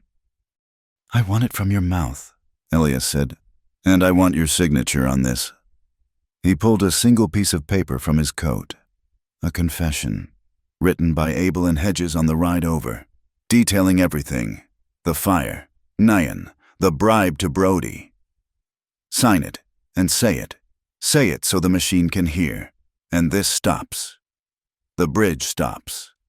The ledger is lost." It was a bluff, a desperate, naked bluff. Silas Crow knew it. He looked at his son, then at the machine, then at the 100 workers watching, and he laughed. "You are a fool. Elias, you have nothing. You have a toy, a drunken sheriff, and a squaw. You cannot stop me." "Then you sign nothing," Elias said. "I will sign this," Silas said. He pulled a pistol from his greatcoat. "No!" Reverend Abel shouted.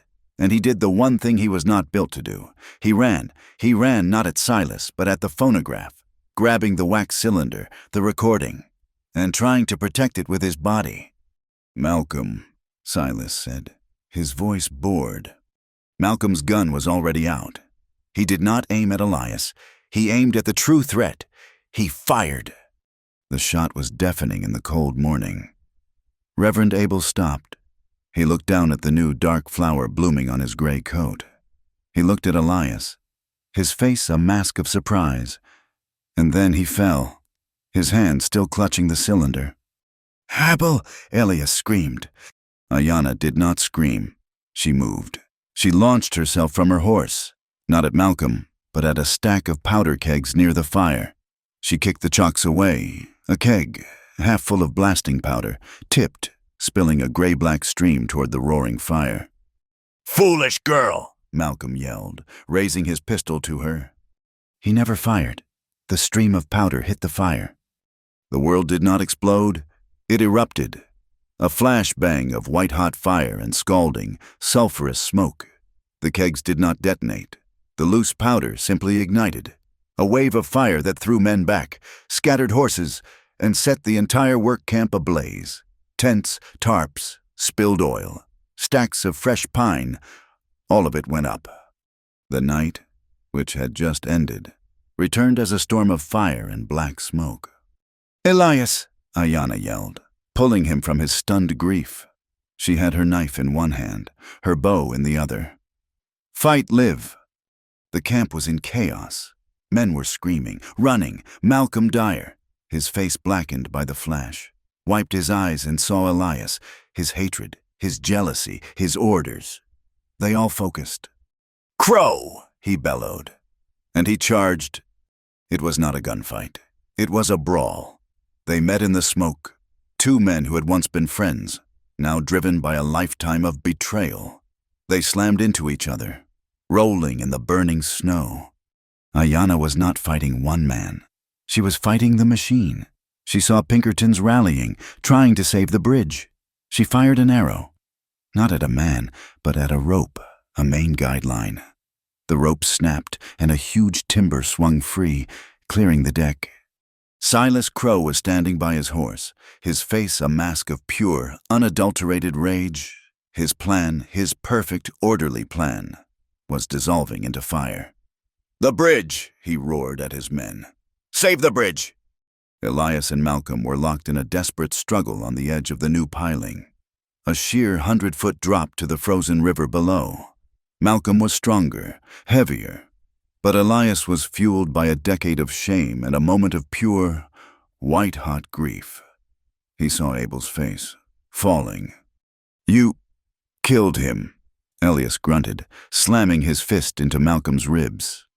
"He was in the way," Malcolm spat back, his fingers finding Elias's throat. "Just like you." Ayanna saw them. She drew an arrow. She had a clear shot at Malcolm. "No," Elias saw her. "He is mine."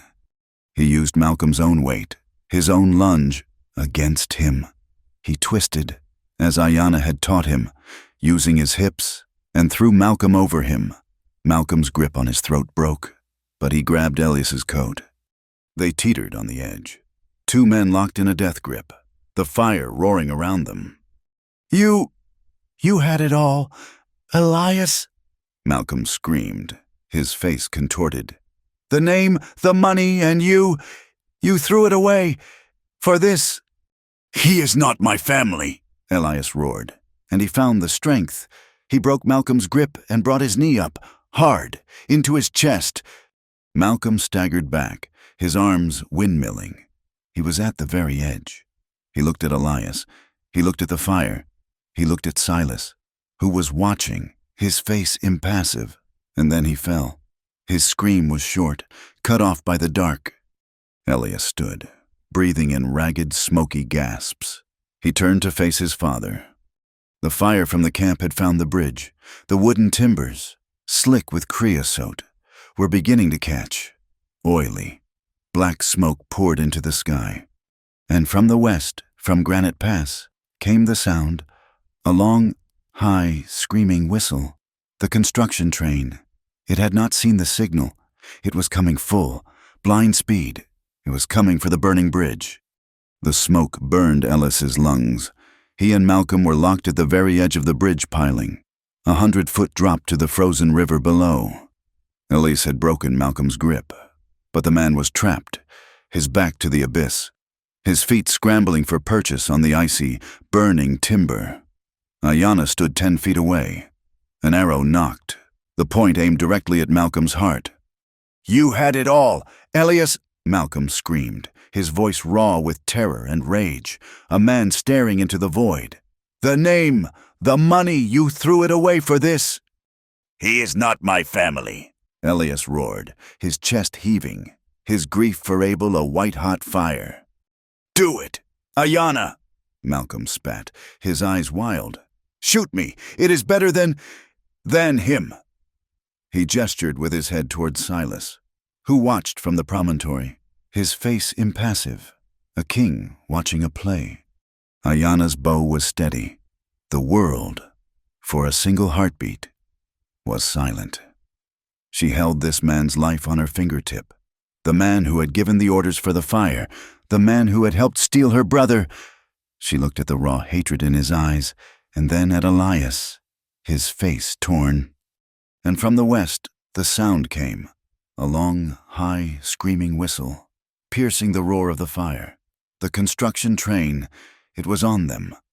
"The train!" Elias yelled, his head snapping toward the sound. Ayanna made her choice.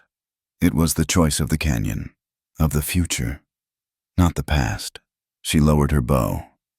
"No," she said, her voice clear and cold, cutting through the chaos. "We do not kill you. We are not you. You will face their law. You will tell them what you did." She gestured with her bow, not at him, but at the burning camp. "Go, run, but you will be found. The truth is out." Malcolm stared, dumbfounded.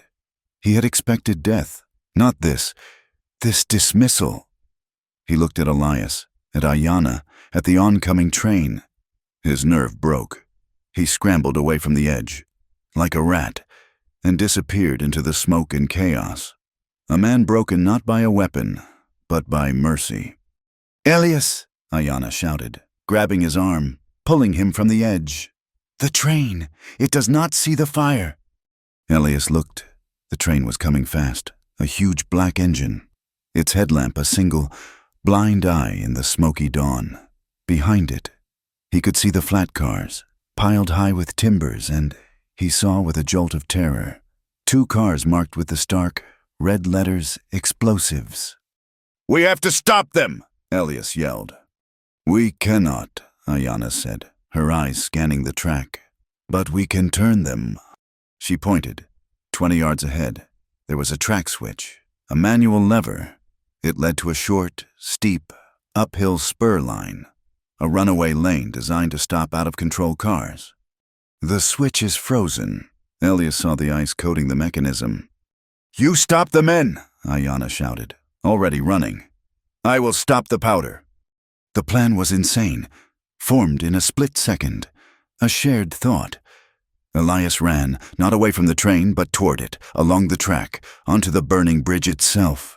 The heat was a solid wall, blistering his skin, the smoke a suffocating blanket. He had to get to the coupling, to separate the engine and the powder cars from the rest of the train. Ayanna was at the switch. The lever was caked in ice and frozen mud. She kicked it, slammed her shoulder against it. It did not budge. The train was 100 yards away, its whistle a constant, panicked scream. She saw the engineer's face, pale and horrified, as he finally saw the burning, collapsed track ahead. She drew her knife, hacking at the ice. Her breath coming in sobs, she jammed the blade into the joint as a lever and, with a scream, put her entire weight against it. The blade snapped, but the ice cracked. She found a heavy chunk of granite, a track ballast, and she raised it high, slamming it down on the lever mechanism, again and again and again. On the bridge, Elias had reached the coupling. The fire licked at his legs. He was standing on a burning skeleton. He fumbled with the heavy iron pin, his hands raw, the metal scalding hot. The train was almost on him. Clang! Ayanna's rock hit the mark. Clang! The switch mechanism broke. Clang! The lever arm moved, just an inch. The engine hit the switch. The front wheels screamed as they were forced, violently, onto the new track. The engine, the tender, and the 2 explosive-filled cars lurched to the right, off the main line, and onto the steep spur.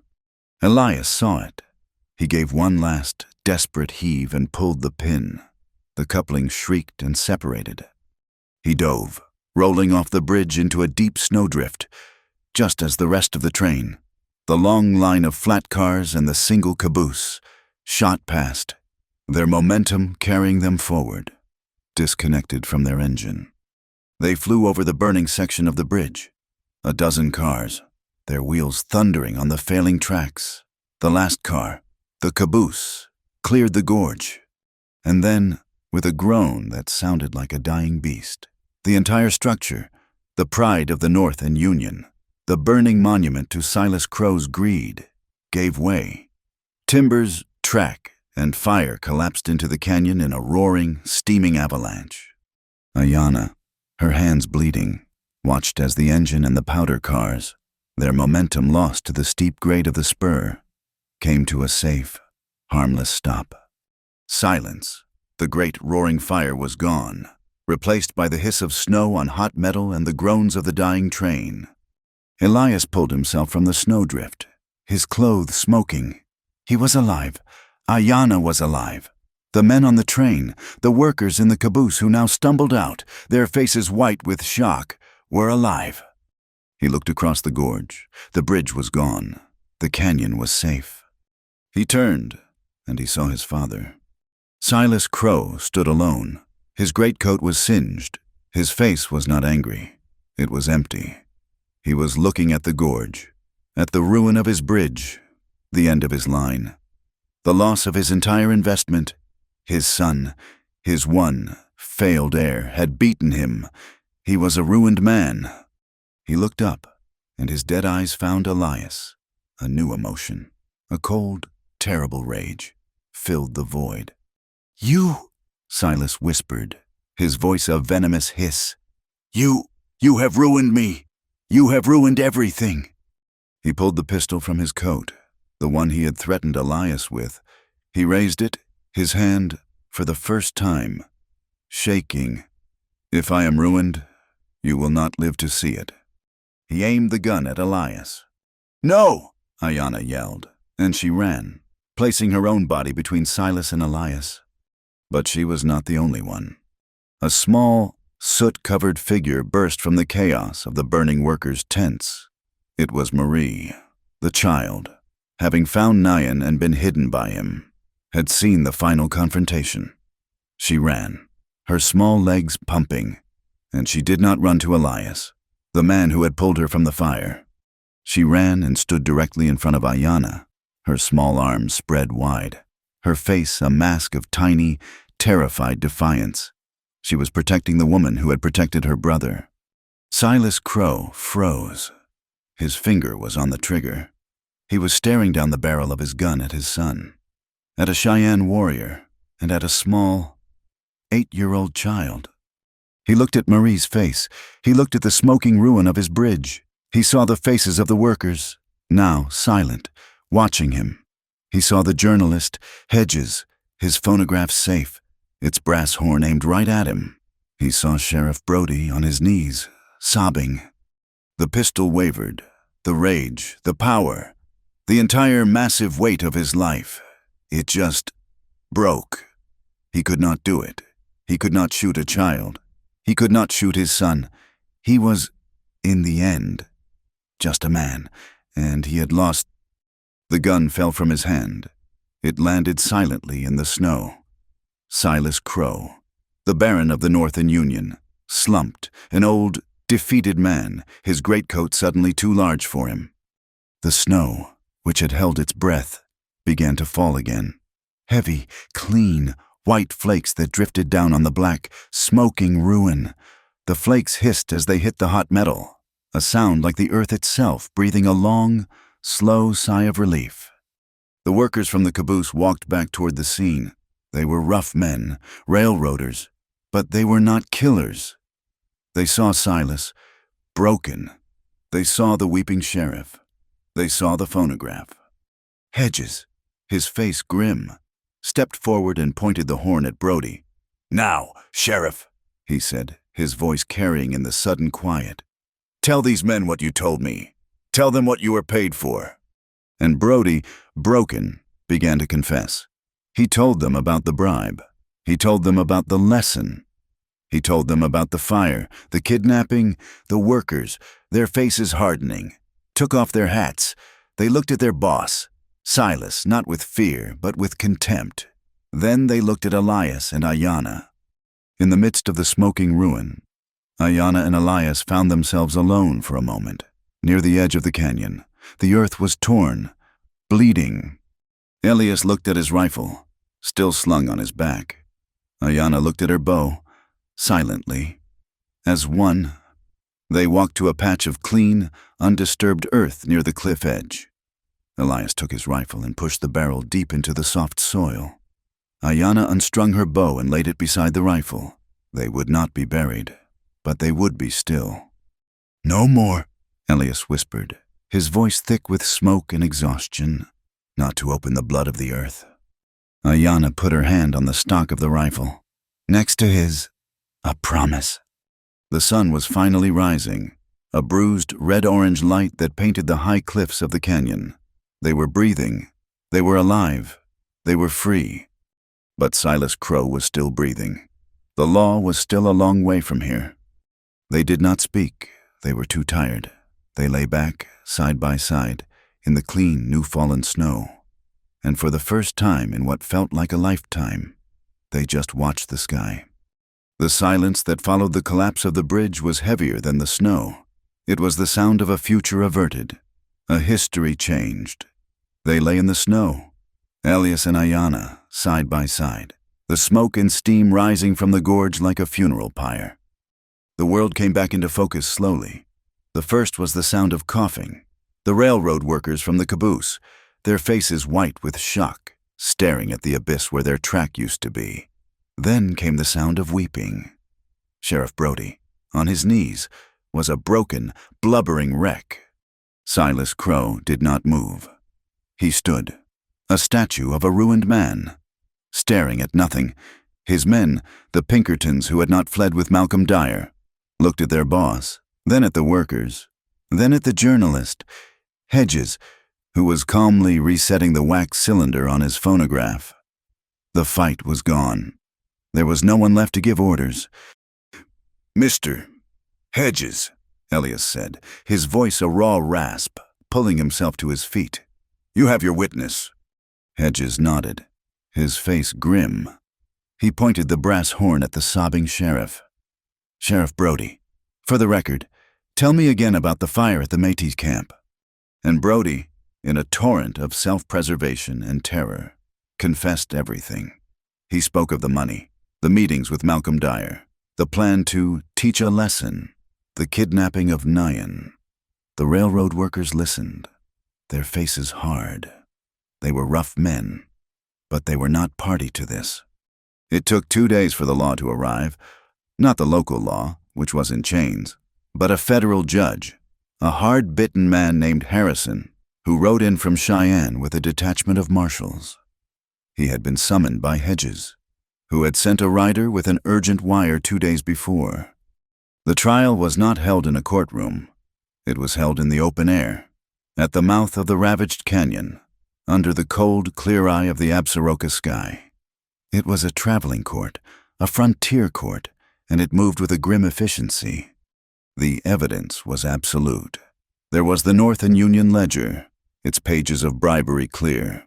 There was the full, tearful, and meticulous confession of Sheriff Brody, and there was the phonograph. Judge Harrison, his face skeptical. Had Hedges played the machine? They all heard it, Hedges' clear voice asking questions. Silas Crow's booming, arrogant denial. And then the gunshot, the record of Malcolm Dyer's voice, and Silas's command, the sound of Reverend Abel's fall. This box, it speaks the truth," the judge murmured, his skepticism vanishing, replaced by a cold fury. Malcolm Dyer was not there. He had fled, but Silas Crow was represented by a railroad lawyer who had arrived on the judge's train. But there was nothing to say. Silas stood, his expensive coat still stained with soot, and for the first time in his life, he was silent. The verdict was swift. The North and Union Rail Company was found guilty of conspiracy, arson, bribery, and kidnapping. Silas Crow, his assets frozen, his power gone, was placed under arrest, to be transported back to Cheyenne to await federal sentencing. The Pinkerton Agency had its regional charter revoked, its men disarmed and banished from the territory. And Malcolm Dyer, he was found 3 days later, half frozen and starving, by a Cheyenne patrol. He was brought back in chains, his arrogance gone, replaced by a rat's cunning. He, too, was handed over to the marshals. A week later, a new meeting was held at the canyon. The railroad lawyers, humbled and desperate to avoid a total loss of their charter, sat across a fire from Old Bear, Ayanna, and the Cheyenne elders. Elias sat with them, not as a white man, not as an Indian, but as a translator, a bridge. The deal was hard, but it was just. The volcanic canyon and all the lands for 5 miles on either side were declared a permanent, protected reserve, the rights held by the Cheyenne Nation. The railroad would be rerouted, forced to take the long, expensive path through the Buckthorn Valley, 20 miles to the north. In exchange, the Cheyenne, as part of the treaty, would guarantee the protection of the new line and the headwaters of the river, a contract that made them guardians, not subjects. The air was clean again. The snow had covered the scars, but there was one last piece of business. In the center of the Cheyenne camp, a great smokeless fire of cedar and sweetgrass was built. It was a ceremony of remembrance for the Métis family, for the violation of the land, and for the good man who had fallen. Elias stood at the back, his heart a heavy, cold stone. He had failed to protect Abel. "Stone dreamer, the shaman," began the chant. And as he did, a figure walked out of the main lodge, his arm in a sling, his side heavily wrapped, but his eyes clear and kind. "Elias," Reverend Abel said, his voice weak but warm. Elias stared, his mind refusing to believe it. I saw you fall. I saw the blood." "You did." Abel smiled, wincing as he moved. "And I have never been so frightened. But the bullet, it was a miracle. It glanced. A rib, perhaps two." He put his good hand on Elias's shoulder. "My friend, do not look so grim. I am alive, and the world is, for the first time, listening." Elias did not speak. He simply put his arms around the small Quaker and held on. A silent, shaking gratitude. The ceremony changed. It was no longer a memorial. It was a celebration of life. Old Bear and Reverend Abel, the shaman and the preacher, stood by the same fire, and the smoke rose as one. Later that day, Elias sought out the council. He walked into the lodge, and this time, no one's hand went to a knife. He held something in his hand. It was one of his old, triangular survey stakes, the one he had found at the Métis camp. He walked to the fire and spoke to Old Bear. "This is my mark," he said, his voice clear. "It is a mark of lines, an arrogance. It is the symbol of my past and my sin. I do not wish to carry it." He held it out. Old Bear looked at it, then at Elias. He took the stake. He did not throw it in the fire. He handed it to a young boy. "This is a mark," Old Bear said. "It is a tool, like a knife. It can be used to cut or to build. The man who made it is gone, the man who stands here. He can teach our young men how to read the white man's paper, how to make new maps, better maps." He looked at Elias. "Your penance is not to be forgotten, mountain man. It is to be useful." Elias bowed his head. The weight was lifted. He found Ayanna on the ridge where they had first stood. The ridge overlooking the valley. The lights of Copper's Mercy were dimmer now. The town quieter. The railroad money gone. Nayan was below, his leg healing, showing Marie how to read the track of a snowshoe hare. The Métis children were safe with Pierre's people, and Marie had been adopted by the tribe, a daughter to a people who had lost so much. Ayanna and Elias stood in the cold, clear sunlight. The air was still. "It is in the sun," Ayanna said, not looking at him. Elias turned. He knew what she meant. The promise from the cave. Do we go on together? Or do we go on alone? "The world is different now," he said. "We are different," she said. She turned to him. The warrior was there, but so was the woman. Her eyes were not hard. They were open. "I am a guardian of this place. My path is here. My brother is here. My people." "I know," Elias said.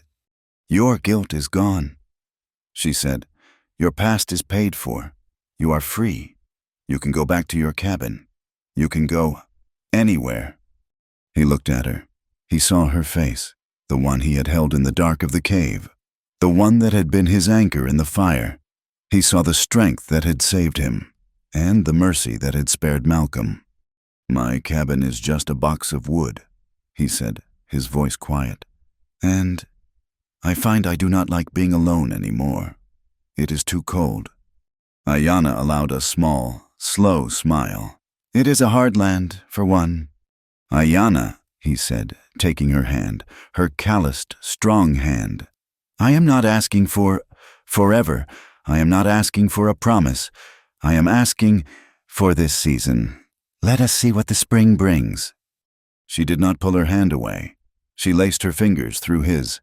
"This season," she agreed. "We will go on together." They stood for a long time, watching the sun set. The silence was comfortable, a shared space.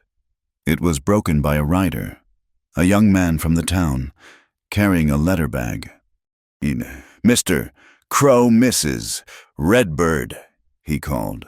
reining in his horse. "This just came on the wire from Washington, D.C. itself." He handed Elias a thick, official envelope. Elias opened it. It was a telegraphic wire, followed by a formal letter. It was from the Department of the Interior. He read it, and then he handed it to Ayanna. "The sacred volcanic canyon," she read, her finger tracing the words, "is hereby, by federal proclamation, designated a protected sacred site, its boundaries permanent and inviolate." The law of man had finally, for once, agreed with the law of the earth. The canyon was truly safe. The paper from Washington was a shield, but the peace was a thing that had to be built, day by day, choice by choice. The proclamation ended the war, but it did not heal the wounds. That, as Elias and Ayanna learned, was a much slower kind of work. The spring of 1880 came not as a flood, but as a slow, cautious thaw. The Absaroka Range seemed to unclench its fist, peak by peak. The snows that had buried the ruin of Silas Crow's bridge melted into the river, and the water, far from being poisoned, ran high and clean. Elias did not return to his cabin. The small, lonely box of wood was part of a life that no longer fit him. He and Ayanna, with help from Nayan and the Métis families who returned, began to build. They did not build in the canyon. They did not build in the town. They built on the ridge between them, the high place that overlooked both worlds. They called it the Breathing Wind Post. It was not a fort. It was not a store. It was a meeting place. It was built of lodgepole pine from the high country and river stone from the Cheyennes' land. It had a solid roof, a wide porch, and a large central fire pit that was never allowed to go cold. It became a new center of gravity for the valley. Trappers came to trade their furs for coffee. Cheyenne warriors, Red Hawk among them, came to trade cured hides for milled flour and steel knives. Their suspicion of the town's goods eased by Elias's guarantee. Mrs. Alma, her business in Copper's Mercy booming now that the railroad's shadow had lifted, would send bolts of cloth and needles. Reverend Abel, his ribs mended, would send books. Elias ran the ledgers, but this time, the books were simple. A sack of flour for 3 good beaver pelts, 2 axe handles for a side of smoked elk. His maps, the new ones he drew, were not for railroads. They showed water holes, good grazing, and shelter from storms, and they were given freely.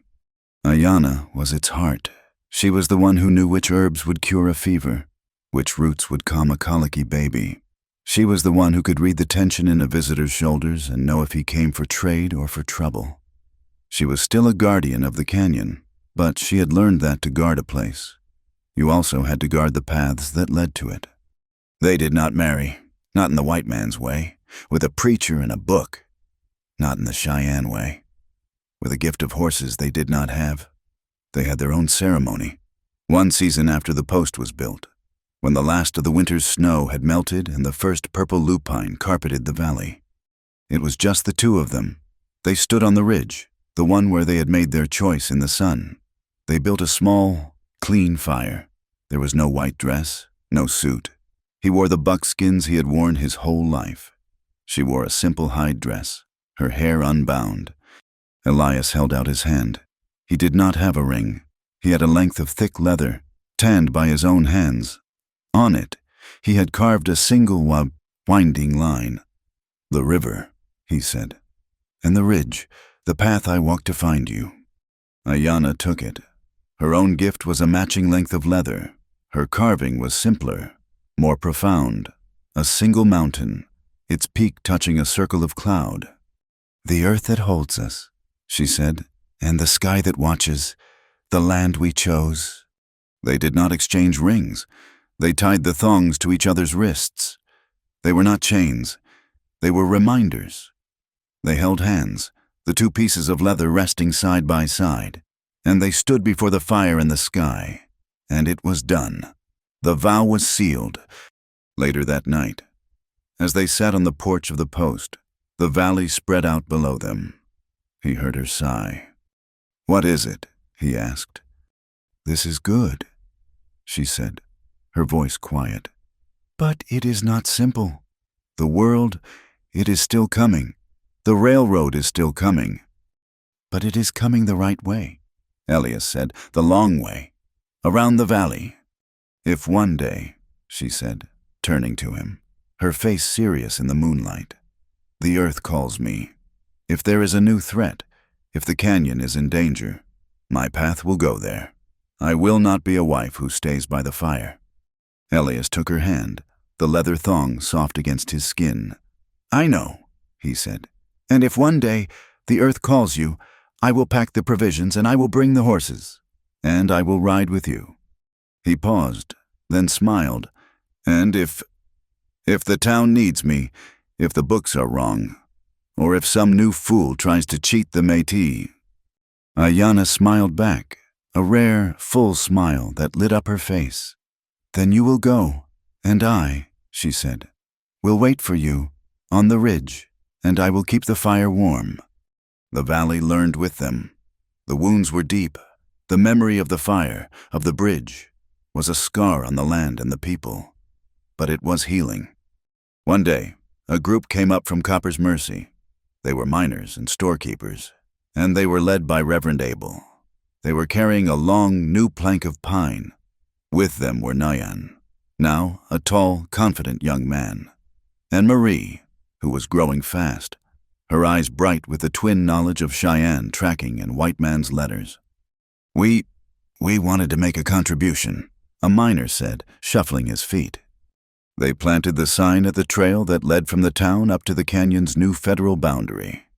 On it, they had burned a few simple words. Nyan read it aloud for those who could not. "The volcanic canyon. This place was saved by an army we did not see. It was saved by the law. It was saved by the land. And it was saved by two people who would not quit." And underneath, in smaller letters, a miner had added his own, simpler truth. "This is the place where a kiss saved a canyon." That spring, the real one, the spring of 1881. Something magical happened. A Cheyenne scout reported it first, his voice hushed with awe. A dark, moving shadow on the plains to the east. The buffalo. They were returning, driven south by the railroad and the hard winters. A small, lost herd had found their way back to the protected, quiet grasses of the river valley. They came, a sign that the land itself was healing. The railroad came, too far in the distance. 20 miles north, a thin plume of smoke could be seen. The new line, it was progress. Yes, the sound of its whistle was faint. A distant thing, not a roar, but a part of the landscape, coexisting. It was progress, but it was progress that had learned respect. The nights were quiet at the breathing wind post. Elias found he no longer woke in a cold sweat, his hands reaching for a map, his ears full of the sound of a falling, guilt-ridden man. He no longer saw Malcolm's face, or the fire at the Métis camp. He saw, instead, the sunrise on the canyon wall, the look of the new grass, the curve of Ayanna's back as she braided her hair in the morning light. Ayanna, too, found a new kind of sleep.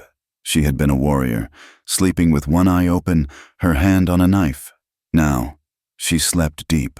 She had not lost her edge, but she had found a center. She had found a place where she did not have to be the only one on watch. They started a new tradition. It was Hedges's fault. The journalist, he had sent them a gift, a thick, blank, leather-bound book, a journal, to continue writing the truth. His note had read, "They were not writers, but they made a promise. Every night before they slept, they would each write one line, just one thing they had seen, one thing they felt." Elias, his hand, more used to an axe handle, was clumsy with the pen. His first entry was, "The wind is sharp. The new snow is good for tracking." Ayanna, who had learned her letters from Abel, wrote beneath it, "Nyan and Marie brought in 3 rabbits. Marie's laugh is a good sound." They continued, night after night. Elias, A man from Laramie tried to trade whiskey to the Cheyenne. I sent him packing. His horse was tired. Ayanna Elias thinks I did not see him give that man's horse an extra feed of oats before he left. His heart is soft. Elias the buffalo are in the lower valley. A good, strong herd. The world feels right.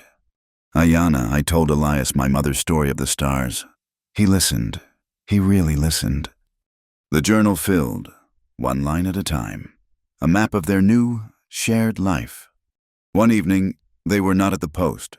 They had ridden up to their ridge. The one with the sign, the one that looked out over everything. The sun was setting. It was a massive, bloody, orange and red spectacle. The kind of sunset that only the high country could create. It set the sky on fire, and the new-leafed aspens on the hills seemed to glow from within. They sat, their shoulders touching, their horses grazing peacefully nearby. The air was still. The distant sound of the river, the call of a nighthawk, the smell of pine and clean earth. It was not a happily ever after. It was.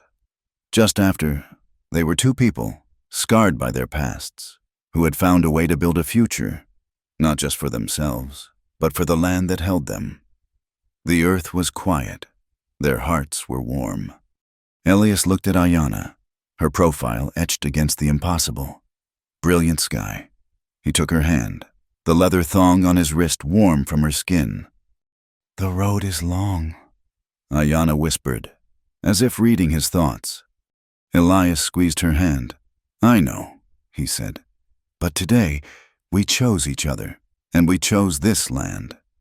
Thank you so much for listening to this story.